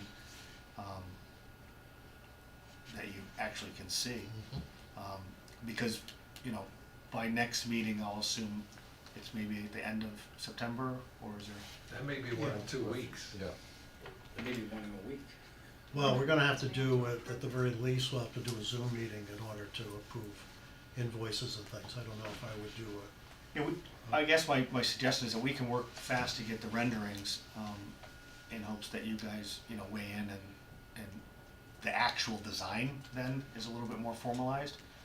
But like I said, I mean, from a per building KWH, I think the hopes are that we agree to agree. September 25th is our next full meeting. We do have a tentative meeting 2 weeks before that, but we've often not had those if we didn't need them. But I don't know whether you could get renderings and stuff that quickly anyway, but. In full disclosure, Vin has reached out to us to get some of the existing modeling turned over. I frankly just haven't caught up with the request. I know that this was That something would be that on the 11th. We're moving at light speed. I know I mentioned that to the committee, and I appreciate everybody's indulgence. We wouldn't be doing this if we weren't against the I'm sorry, That's timeframes school of in-house. credit loss. Yeah, for all the schools or just? is, well, I mean, for Sophie's open house, that's September 11th is open house in Oregon. We're also doing a fuel cell. I think we should look at the 25th. I think that gives us a little bit more time. The 11th, I think, is gonna be very difficult. What's your deadline for our thumbs up, our approval or our vote? I wouldn't wanna see this go Beyond the beyond 25th? October. Yeah, I mean, cause, ideally, when we finish, where we are right now, we sort of are looking at the detailed energy audit, the certified energy manager, and we're not gonna continue to develop scopes of work that aren't gonna fit in a project. So if you honestly said, all the solar's off right now, we probably would be stopping in a week and presenting the project of what's left because, there's no savings. So, I don't think we'd ever say all the solar. yeah, no, I know, I'm I mean, going to the extreme. As Dennis said, put solar on the flat parts of the roof, Yeah. we have no issue. Put it on the peaked part of the roofs, particularly in the front of the school, and I wanna see what that's gonna really look like. And then the carport is a third issue in terms of what that looks like and where it would go. So, there's no question about the flat parts of the roof. But I do think, and I don't remember if, I assume that Craig's initial plan was to put it on those peak sections. There was. Yeah. There was a lot of solar on those roofs. Yeah. So I think the renderings on the two new buildings will be helpful for you guys, on the 25th. And like I said, I mean, there's flexibility in us to take that down as you take things off, or if you have alternative locations, that would be the best. Only because we will execute the contract, we will be locked and loaded in our guarantee. And then we'll have to just take those back if it ends up getting smaller or reduced in size. And do you need an endorsement from this committee? Well, we do. I mean, we don't wanna go down the road that we're gonna construct something and then it's not gonna be favorable to this committee. So yes, by signing the contract, we're not beginning work. I just wanna make that clear. There's a notice to proceed that begins work. We're not there yet, but we would like to have a direction that, yeah, it sounds like there's certainly a willingness to do solar. It's just how much and where. Is that fair? That's fair. Is an option also a fuel cell? Yes. These locations? What's that? Well, Well, specifically, I didn't hear the question, so. you're presenting a fuel cell for Cheshire High School. There's 2 energy servers, 650 megawatts being presented. That's going through the programmatic approvals, and it's got notice to proceed 2 in the contract. We're not gonna know until November, the first week or so in November, whether or not we, No, that's fine, but is an option to have fuel cells at other schools? so we looked at the 2 optimum locations, which was the wastewater treatment plant and the high school. And the high school, because of the infrastructure that's in and around it, was an ideal location. We were able to send the power virtually, programmatically, to other buildings. If we're not, then we have to take a look at whether it be CHP as opposed to fuel cell, because the fuel cell unit, the Bloom fuel cell unit, is 325 kWh. So the 325 is just 24/7, and so there isn't a lot of buildings that you have that can take one server without overproducing. If we don't get in the program, the overproduction is at retail ISO New England rate 2 to 3 cents. So the pro forma goes off. If we're sending it somewhere else, it's 12, 14, 16, 17 cents. And so while the program is the problem, why it's in the contract right now is because the program goes away, and that there's talk that it might come back, but who knows? But there's also a reduction in the ITC as it goes from Made in America at 40% down to 30% at fixed in 2026. But programmatically, the state and SB4 moved fuel cells out of Class 1, so it's no longer in a program. And so virtually, for a municipality, you could put it all there and you could sell it to anybody in the Eversource territory. So you could sell it to a neighboring community if you wanted to produce a lot more and work out that arrangement. That we're at the last shot at that program. There's gas at Highland though. Don't you need gas for the fuel cell? Yes. Right, so there's no gas at the North End School. No, Highland. Oh, Highland, I don't know. There's gas at Highland, right? Yeah, there is, but you're saying that Highland, I'm saying that the load profile of these buildings aren't enough Yeah. to take, To justify Right, it. but you could feed the police department from Highland. yeah.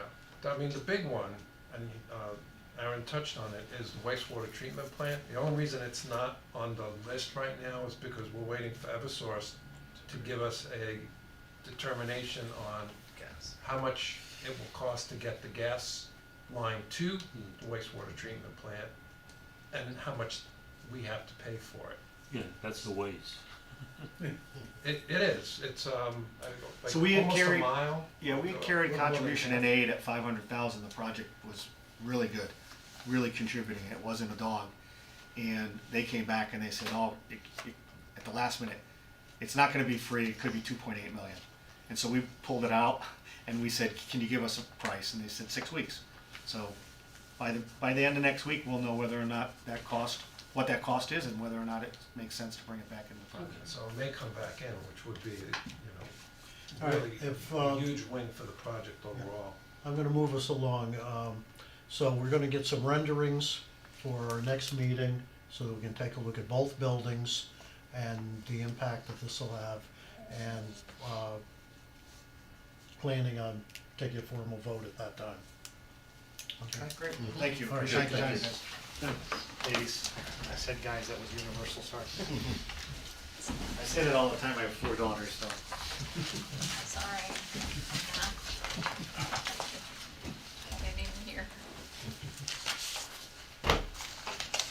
Okay, CM at Risk, monthly progress report, North End, Barnum.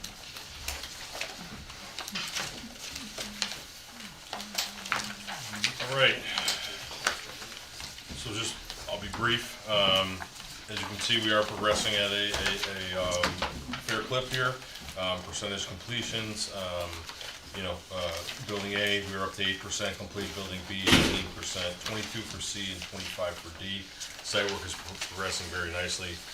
Just a quick update on, upcoming work that you'll see starting to happen. We are looking to get binder course in for quite a bit of the North End Barnum School driveways and areas, parking lots and whatnot, to sort of address, get ahead of the game and also address some of the dust control, items that we, are constantly working on. Roofing is going extremely well. We have the wood decking, the specialty wood decking, that is on both D and C complete. It's getting close to being completed over the cafeteria, and then we'll be starting work on the area over the media center shortly. That is being protected every night, and anytime we're gonna have any sort of moisture, they wrap that like a well-wrapped Christmas present. It looks So, good. from Yeah, what I saw. yeah, so, everything, we're wrapping the building, as you've seen. The transformer was finally set and tied in by, Eversource. We are waiting on the meter, to be able to energize that completely, and then we will have this is the temporary transformer. We'll have temporary power to the building at North End, Barnum. And, Ruffin continues to move well. They're starting to do tops of sheetrocks, and they're going to continue to work their way through there. They started to frame out Building A, which was the last area that we had to get started in the framing. So your commitment to the building, to the town council is very, very correct. We are on or better than schedule and under budget. All right? So I didn't lie. No, you did not. No, you did not. Any questions related to the North End? Just a quick financial, as I say, we have used very little of the CM contingency. I did print out a bigger version of it so everyone could see that if they wanted to look at paper-wise. Currently in the CM contingency, we are looking at a remaining balance of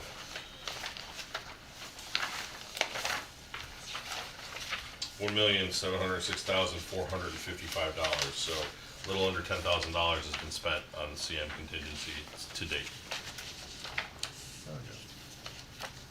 And we have no pending right now against that CM contingency. So any questions on the north end, Barnum School? All right, Norton, we are a little bit farther ahead of the Norton inside in the building. Building A is roughly 14% complete, Building B 16, 22 at Building C, and 25 at Building D. 32% site work complete. You know, so we're a little farther ahead in the Barnum School for site work, a little farther ahead in the building, but both are tracking to a on-schedule completion. Again, the activities that are going on there well into the roofing. They received their decking a little bit farther behind us, but they've received more of their brickwork, so they are starting to do some brickwork, and they've got significant amount of their CMU work done. A little bit farther ahead than the Barnum School on that, but like I said, just different paths to reach the same end date. The school opened, thankfully, with, from what I understand, is no major issues. So very, very happy about that. That's always a little scary at the end of the summer. And then the principal loves you guys. Good. She said on a number of occasions, Mrs. Rhoda and Jody Rhoda said on a number of occasions in the kindergarten orientation, and then again on the first day of school, she was singing your praises. Well, we appreciate that, and that is our goal always. If I can add to that, I was in another district last night at a pre-referendum committee meeting where Principal Roden's name was referenced by a teacher in that district, that she had given an overview of school construction and She was how very she's excited working about with the so. sidewalk in She particular. sits in on a lot of how- the Wednesday meetings. The staff has been given tours of the building, and I know that she and her assistant principal planning on coming through every couple of weeks to stay on top of what's going on. So I think the crew there has gone out of their way to accommodate them. Yes, we have a great working relationship with the school, with their staff, and that is always our goal. We want construction is never an easy thing in an occupied area. We definitely cause disruption. Our goal is to minimize that as much as possible, and we do absolutely appreciate their tolerance with us in those areas. When we're out there, and they've been great to work with, great partners to work with. Everybody has, so we are very appreciative of that. So just financials for the Norton School. Again, a little bit more changes that we've encountered there. Obviously, we've had CM contingency wise very little usage. We are at $1,604,107. So still very healthy CM contingency. We have utilized more allowance money on that, basically mostly related to the contaminated soils, so, and getting that out of there. But that's a good thing, because that's getting that away from ever impacting the school and the students in the future. So we're happy about that. Thankfully, that is wrapping up. The last of the 600 tons is being removed, and so we are very happy about that's done and over with. So. But yeah, everything's moving forward very well there. They have their temporary power because we were able to work with the school and utilize some of the school stuff, so there's going to be some savings there. And so overall, we are looking at very positive in both schools. Good. And I've been sitting in on the Wednesday meetings whenever I can. I gotta say, it is a delight. I mean, the guys at both sides are right on top of everything that's going on. Meetings go quickly. I've done other projects and never so far had anything as smooth as this one. Well, a lot of that is due to our partnership with our partners, Tecton, Kohler Ronan. It's a team effort. Yeah, Yes. everybody's there. There's Arcadis people, there's Tecton people there. There's and a lot of the issues get solved very quickly, and we move on.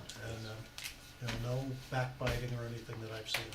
And I would say probably 85 to 90% are solved before we even get in those meetings with through collaboration with Tecton. That's the intent. So we're very happy, and we hope again our partners are happy with us. I know we've put a lot on Tecton, and they've stepped up big time for us. So with the amount of submittals and RFIs that they have been on top of and turned Kohler around. Ronan is part of that. Yes. And, all those various design team people. Comments or questions from the committee? Thanks, Okay, Ryan. very good, thank you. Moving right along. Architect, design and cost estimates to accommodate reading and math offices and de-escalation rooms. Justin, I don't know where we're at with that. So, we issued the bulletins, the proposed request to incorporate these changes first week of August. We do not have final cost estimates in yet. We anticipate at the next building committee meeting. We discussed this at both OAC meetings yesterday was it yesterday? Yes. Seems like it was last. Yeah, Long days. And we wanted to double check that it was not going to interfere with the utility rough-ins. So we need to responsibly review some of the costs that are coming in to make sure that they're accurate. And I know O&G is looking at those now. So we don't have anything to report of significance about these, the resultant proposal, the PCOs, potential change orders at this meeting, other than to say, I know that O&G has been asking the subs for their numbers. I think we're 80% of the way there on Norton, and on North End, you guys are going through some of Ferguson's, or some of the trade costs Okay. with them. I did note at both of the meetings that we had on Wednesday, there seemed to be some confusion in that last month we approved the architects doing the design work, getting the pricing and bringing it back to us for approval. And there seemed to be some confusion on the part of O&G that it had been approved already and they were moving ahead with it. And so I had to say, no, the committee has not approved it. They haven't seen any dollar figures yet. So just want to make that clear. Yep. And I stated that at both of the meetings yesterday. And I have reviewed that with both of our teams and expressed that, significantly, that we are working on holding on that area until we have an approval. Our intention will be to submit, as Justin said, by the next meeting for approval. We do have most of the numbers in for Norton, a little bit less at North End. They are trending towards the higher end of our order of magnitude.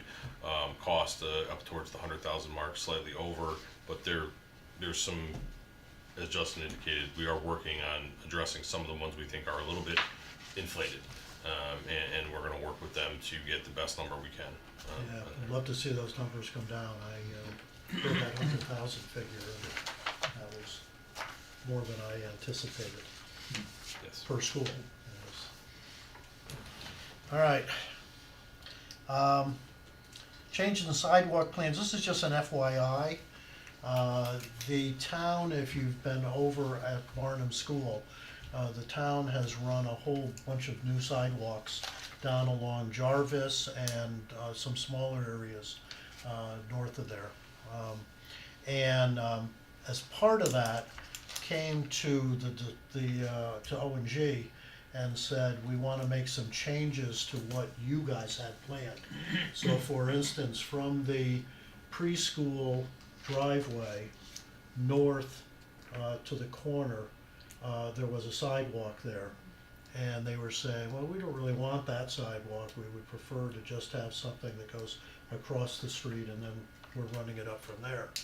And then there was one other area, I forget exactly where. On the north end of Marion, where we were connecting, there's a little run of sidewalk on the property side that the town had already assumed they've already poured that section of sidewalk. Yeah.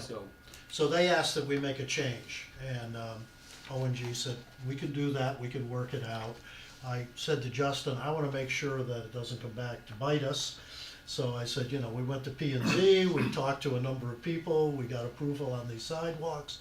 So I said, I don't want somebody coming back later and saying, wait a minute, you made changes to the plans. And so Justin did contact the town planner, and we have in writing from the town planner, this was approved, it's not a problem, go ahead and do it. So I just wanted to make sure that's in the minutes and that we have those approvals. Off our desk. So the one thing that I will say, that communication is not just a one-off for this. We held a kickoff meeting with all the authorities having jurisdiction at the beginning of the project, just to establish communication protocols. And the commitments that we made from the design and construction team is if there are always slight modifications that occur in the field, especially when you're talking to Eversource. That was one of them that we you know, when we get approval in design from one office at Eversource about placement of the transformer pad, and then it gets to the construction team, and construction, not this construction team, but Eversource's construction team, they have different thoughts. So that specifically happened at the north end, where we had to modify the placement of the transformer. The commitment that we made to the town is that any of these modifications, we flag them. I communicate with the town planner just to make sure that this is not something that triggers any requirements that we need to go back in front of the Planning and Zoning Commission, or if it can be something that can be handled administratively in the final site plan that gets submitted to the town upon completion. So all of these items that come up that would trigger that type of question have been communicated. This was one of them. The distinction here is it was the town department that came to the construction manager and said, we're doing this. So we assumed that one hand was talking to the other, but we just validated that. Right, exactly. So I just want the committee to be aware of that. FF&E, I don't know whether there's where we're at. So we still have our heads down with pulling together plans, quantities, and cost estimates for FF&E. We have met with the district on the IT standards, so that will be starting to be encumbered into the FF&E document. So I'll have more to report at the next meeting about where we stand and what that. I think we had discussed the end of October meeting to be kind of the big presentation of FF&E budgets, etc. But I'll check back in with my team. We'll likely look to have another working group meeting in September just to make sure that the district is aware of the final selections and the quantities and everything before we finalize the plans back here. There is at least one more meeting scheduled, I saw on my calendar. I just go I just go where my phone tells me. So yes. I was looking through the other day and I saw there's another FF&E meeting. Yeah, there's the furniture Yes. FF&E, and I think Justin was referring to another technology. Oh, okay, FF&E. yeah. I haven't sat on any of the technology ones. I sat on some of the furniture ones. You know, it's, as usual, there's a lot of input and, you know, a lot of back and forth, so, you know, we'll continue to work it through. Yeah, yeah. In some cases, you know, I can recall sitting for about 35, 40 minutes talking about music equipment and music furniture and, you know, things. So, I mean, they have gotten very specific and people have really had some input. All right, construction administrative summary, North End. Okay, so in your handout, our construction administration reports number 13 and number 12. Whenever we double up, so we're accumulating these bi-weekly in the event that we ever get back to 2 meetings a month. The intent is that we're giving you the most recent update. So when we've doubled up on the reports, I'm giving you the most current one at the top and then the historical one from before. So I can kind of give the summary of both reports. So this is more or less for the last month or since we last met in person. North End, we've had a total of 26 new construction RFIs for a total of 134 on the project. For submittals, new submittals in the last month, a total of 48, for a total for the project of 680. So if you recall some of the previous reports, we were pretty elevated, pretty higher than that in both RFIs and submittals. So I think that represents a tailing off of the big submittal loads for the projects. And when I get to Norton, you'll see it's the same trend as well. We have We have received 6 PCOs. We're reviewing those. There are a handful that were scheduled for discussion and approval at tonight's meeting. I presume that they will be deferred to the next meeting, but I'll be able to answer any questions if we get to that section of the discussion tonight.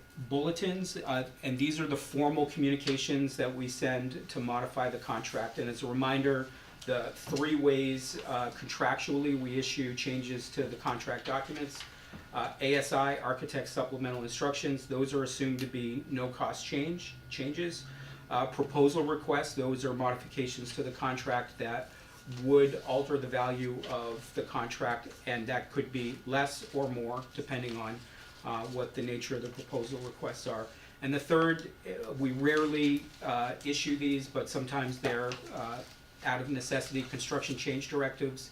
Those are typically in an urgent situation or when there has not been able to be reconciliation of what the costs are on a project. We will issue a not to exceed number. Those ones are distinct because they typically need to have owner, contractor, and architect signatures before they become implemented, or before the directive is given. So for North End, we've issued 8 total bulletins, 6 supplemental instructions, and 2 proposal requests. One resulting in reduction in fire alarm strobes, the other being the RAM office reading and math revision changes. We've also listed the number of meetings. Before I get to one issue I wanted to bring up for the North End in particular, regarding masonry, I'd like to just give you kind of the administrative summary of Norton as well, if that's okay with everyone. So the Norton Elementary School, a total of 17 new construction RFIs for a total of 141, 51 new submittals for a total of 652. So you'll see, about the same volume for both projects. 7 new PCOs that have been submitted and are under review.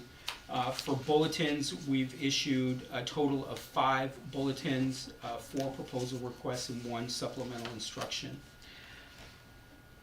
Any questions on the administrative end of things here?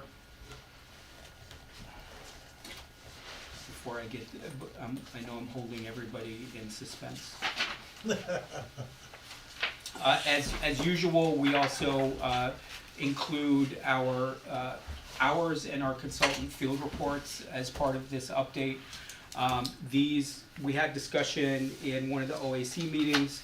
The things that we flag in the field reports stay in the field reports until they're resolved, at which point we document them and they fall off or fall out of the field reports. What O&G is also doing is tracking them internally with their subcontractors so that they become their mechanisms to track. I don't know if there are some unique ones in there, but so this is our way of both communicating for the project record, but also the building officials when we certify at the end of the project that the building conforms to the submitted plans and specifications and modifications therein. They have a record of our periodic field visits, etc. So here, if there are no questions, I'll get to the issue that we discussed at the North End OAC meeting yesterday. Issue with masonry, issue with brick. The brick that was selected for the project, the plant suffered a malfunction prior to our scheduled brick being fired. The plant is being taken offline indefinitely while they repair the kiln and clean the factory. Now, I don't know if you guys have any updated information, but I got it from the vendor. It was reported out at the OAC meeting. So what does that mean? We don't exactly know what that means other than the brick that we anticipated being on the north end, or at least one of the bricks that we anticipated on the north end, there's an issue with. Both the supplier and the mason are coming up with comparable brick that is more readily available for us to review. The brick itself is a Cloud ceramic. It's fired in Kentucky, and that's where the plant is. That brick is located in 3 locations, or 3 different styles of the brick. We have the field, which is it's a Cherokee, it's what's called a Cherokee brick, a red brick. It's monolithic in some parts of the building. It's with a 60% blend of a iron spot brick in another location, and a 30% blend with the iron spot brick. It's a darker brick. So when we do blends, the color differentiation between the blends gives it some artistic flavor or some articulation in the facade. So we think it's only the issue with the Cherokee blend, but because the ebony or the iron spot brick, the darker brick, is in such a smaller quantity, we don't think that it was scheduled to be fired uniquely for this project. So what we're looking for, and we're going to need to move pretty quickly with the subcontractor and the vendor, is a comparable brick to the Cherokee. So just informing everybody on the committee now that this is an item that we will, between O&G, the subcontractor, and the design team, we're going to look to resolve in the very near future. We do not think that it is going to rise to the level of needing to come back for an approval at the committee, because but I reserve the right to say we can't find a comparable blend. We need to bounce this off of the committee. Okay. Fair enough. Okay? And from our perspective, we are reaching out to our Mason division, Yep. who is a huge supplier of brick, and seeing if there's anything they can do, if there's any thoughts they have, if there's any of this material anywhere else that maybe was previously produced. I don't think that's the case, but we're looking into all options. So Does this have the potential to slow down the progress on the school? So the I guess yes, in a sense that yes, it could potentially impact our ability to, get the veneer done on the exterior of the building in the time frame that we had originally scheduled. Will it impact the overall ability to complete the school? Is it going to impact other activities? Not as much as it may sound. We don't know the whole impact yet. We are looking into that, but it's not like if this brick doesn't, if we lose a month or so with this brick, that it's going to significantly impact a ton of other activities. This is the veneer, this is the skin of the building, outside the building. So that's where I don't want to say beneficial, because that's not a good way of saying it, but it hurts us less than some other things could. This brick is not on the front of the building, right? It's only on the side and the back? It's more on the front of the building. We do have some stone veneer that's in the Right. front of the building as well. It's right there. Yeah, it's right here. It's in that's the right there. the redder blend is over here, and the Oh, okay. dark blend is over here. The mason is on site, working in other areas of the building where this brick is not. So around the eastern portion, our academic wings that go out do not have this brick. They have a different brick. So I took a picture of that I sent down to the committee members, some of the brickwork that was ongoing when I was there. Okay, well, we'll keep our fingers crossed. Thank you, Justin. Budget update, Rich? Yep, so status quo on the budget for both the projects, North End and Norton. Emily continues to track the expended amounts on a monthly basis as the invoices are approved, and that's reflected here. She has not yet encumbered the amounts that we have approved in the last go-around for construction changes, and then, of course, on our virtual call for our contract. once we get purchase orders, then Emily recognizes that, and then she changes that so that it's encumbered, moving from owner's contingency up to the different lines. And we'll do the same when we get the changes for this round too.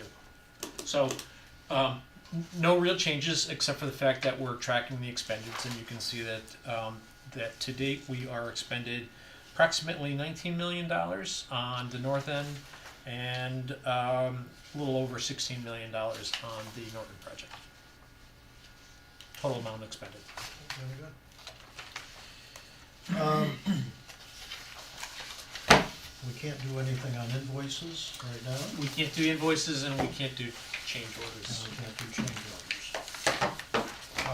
Could you take a minute and walk us through the change orders? Yeah. Just So so that we can there have are a discussion on that. there are two changes that are being presented. One is the contaminated soils, as Ryan has indicated earlier in the meeting. There was an additional 600 tons of contaminated soils that, when the site contractor tested the pile, they determined that there was more than what was originally projected. So this adjusts for that, and there is an amount for that soil change. So, I'll jump in here, Rich, if you don't mind. We had an allowance that was for site unresolved site issues, or potentially. That allowance included your parking lot, the lights in, if we had to fix the lights in the existing front of the Norton building. We have exhausted that entire allowance at this point, just dealing with mostly dealing with these contaminated soils, and have exceeded it by $13,709. So the change order that was going to be presented today, change order 17R1, and the reason it's R1 because when we were discussing with Chuck and Dennis, I did notice that we did not account for the fact we put it in as a full draw from that allowance, but I had realized that this was an overdraw of the allowance if we did that. So it shows that we are billing the remainder of the allowance, $34,918, to that allowance, which it completely exhausts that allowance, and then you have the additional funds and O&G's markup that gets you to $13,709 that would come out of the owner's contingency. And Dennis, you guys have gone over that? Yep. And approve that was. Well, we didn't approve, but we're recommending Well, approval. recommending approval, that's okay. Additionally, at Norton, at both schools, there was a small change to the bleacher seating. Went from wood to a plastic bleacher seating, and that did result in a small credit. At Norton, it's $1,504. And then the other Norton one that we presented to Dennis and Chuck, we had previously talked about it with this committee. We gave an order of magnitude of $20,000 to go with all Sloan products for the urinals, the toilets, and the flushometers. To go conforming. At North End, we don't have this issue because the sub carried that in their bid. So that came out actually a little more than half of what we had order of magnitude. Their amount was $10,807, if I'm not mistaken, plus O&G's markup comes to $11,127. Now, I know that there's been some conversation on that. What was, Yeah, both Chuck and I agreed that we didn't want to pay for that one. and could you give a, Yeah, well, rationale there? one, it's non-reimbursable. Two, our thought was that plumbing fixtures and flush valves are basically a commodity. So in order for us as a town to recoup the 11,000, we would have to basically replace every single urinal, water closet, and flush valve. And that seemed like an overreach.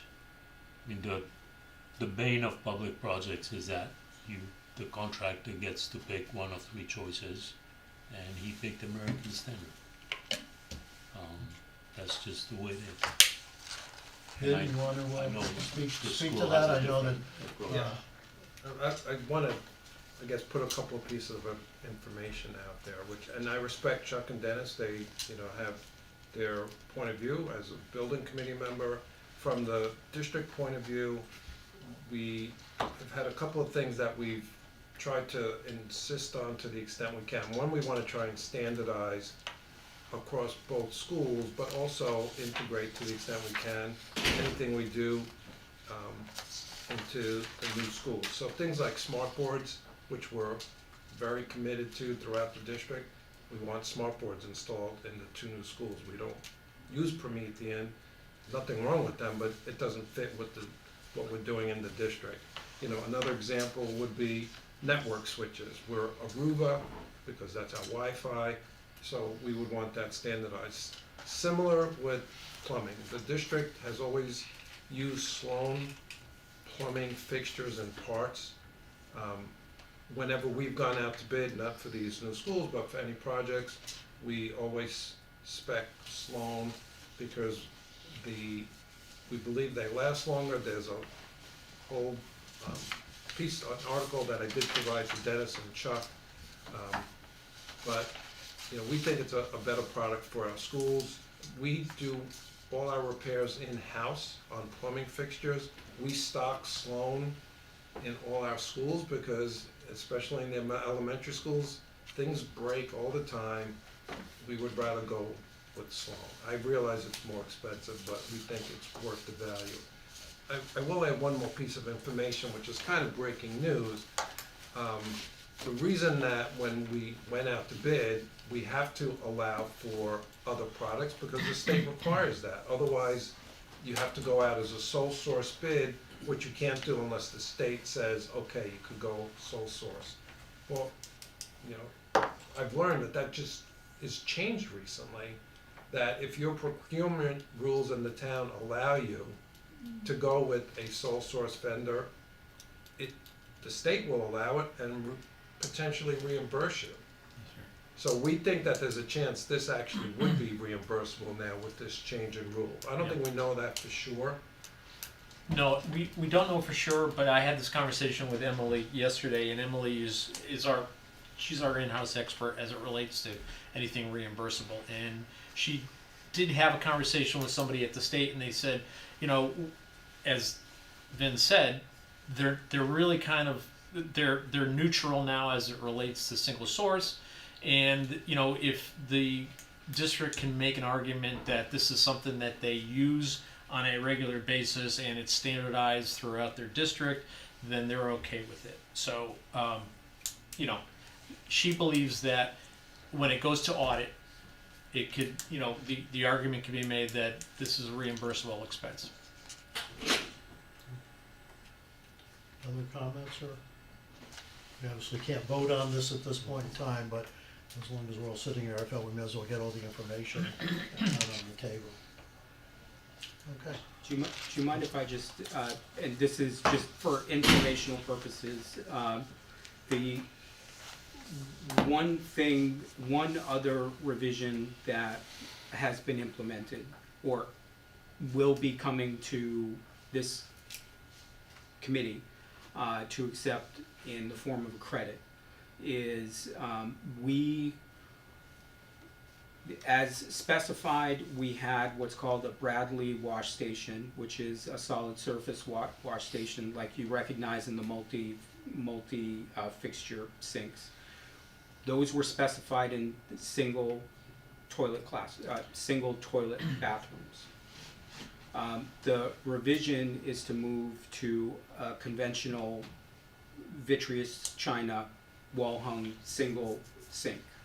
We have not received the credit from that on Norton. It's still going through the process. We recently received a similar credit that is under review on the north end of approximately $13,000 to make that change. Not saying that that should influence this committee's decision, but we have always, we considered these both to be plumbing changes that are being considered. Obviously, there are different arguments for one. Dennis, sorry. I'm not trying to influence anybody's opinion. What, should I stop? Is that what you said? And Justin, those are Sloan, correct? Yes. The China ones. Okay. So the single solar sinks, we're going from Bradley to Sloan. Let me ask committee members, are you available for a Zoom meeting next Thursday evening?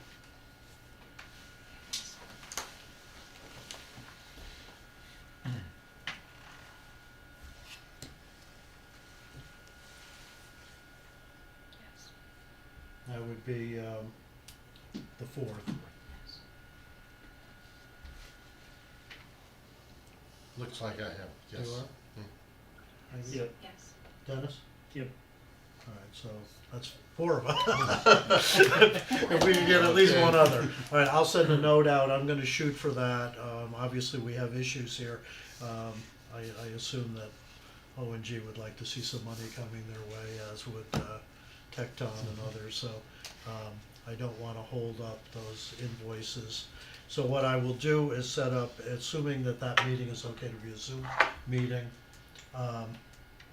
we'll deal with anything that we couldn't vote on today. So there's 3 or 4 items here: invoices, change orders, the minutes of the last meeting, and so it shouldn't be a very long meeting. I'm sorry, Rich, is that gonna be at 7? That's what I was looking at, 7 o'clock. I have a Board of Ed meeting, that evening, so. Okay. Well, it's Zoom. Maybe the board will allow you to Okay. sneak off for 20 minutes, and hopefully we should be able to move through it pretty quickly, I would think. But there may be some debate and discussion on certain Okay. issues. Well, always look forward to discussion. And I will say, the meeting that we had last week, I had a problem with the software with Meet, and found that I had an old version on my computer, so just make sure that you can log on okay before the meeting. That's all. So I can send that out as a Teams meeting again?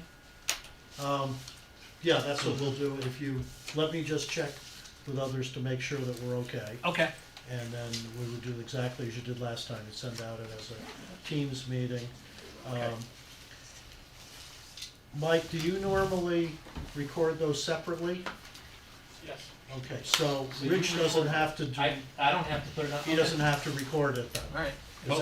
Because that's the issue I ran into with Teams. My software didn't accommodate Yeah. recording.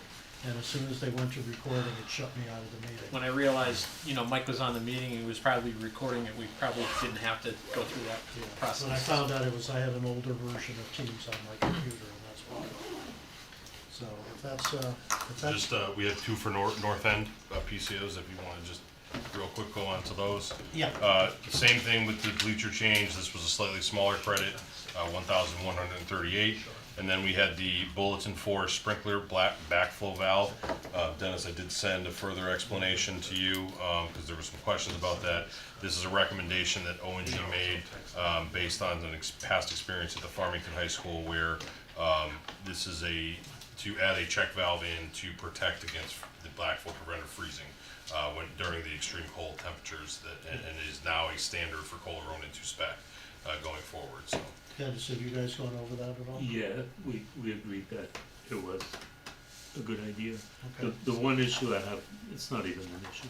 I feel like complaining for 5 minutes. I assume that was during the big freeze of February.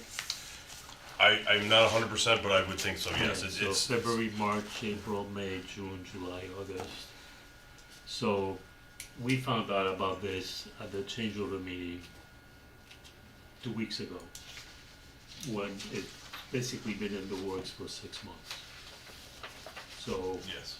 somehow the lines of communication, this would have been a great one to ask for permission before asking for forgiveness. I'm not sure.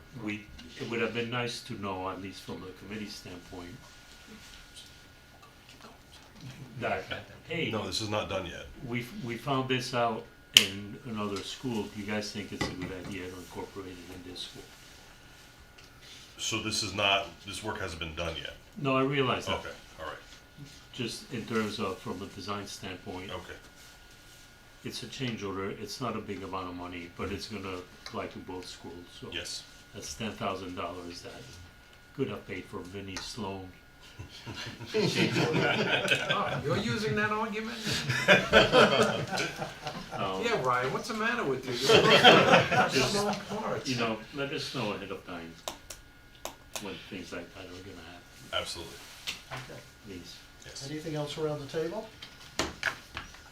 If not, do I have a motion to adjourn? No motions. That's right. Essentially. We're not an official meeting, we can't adjourn it, or can't adjourn it, can we? Well, anyway, thank you all. Good to see you. This was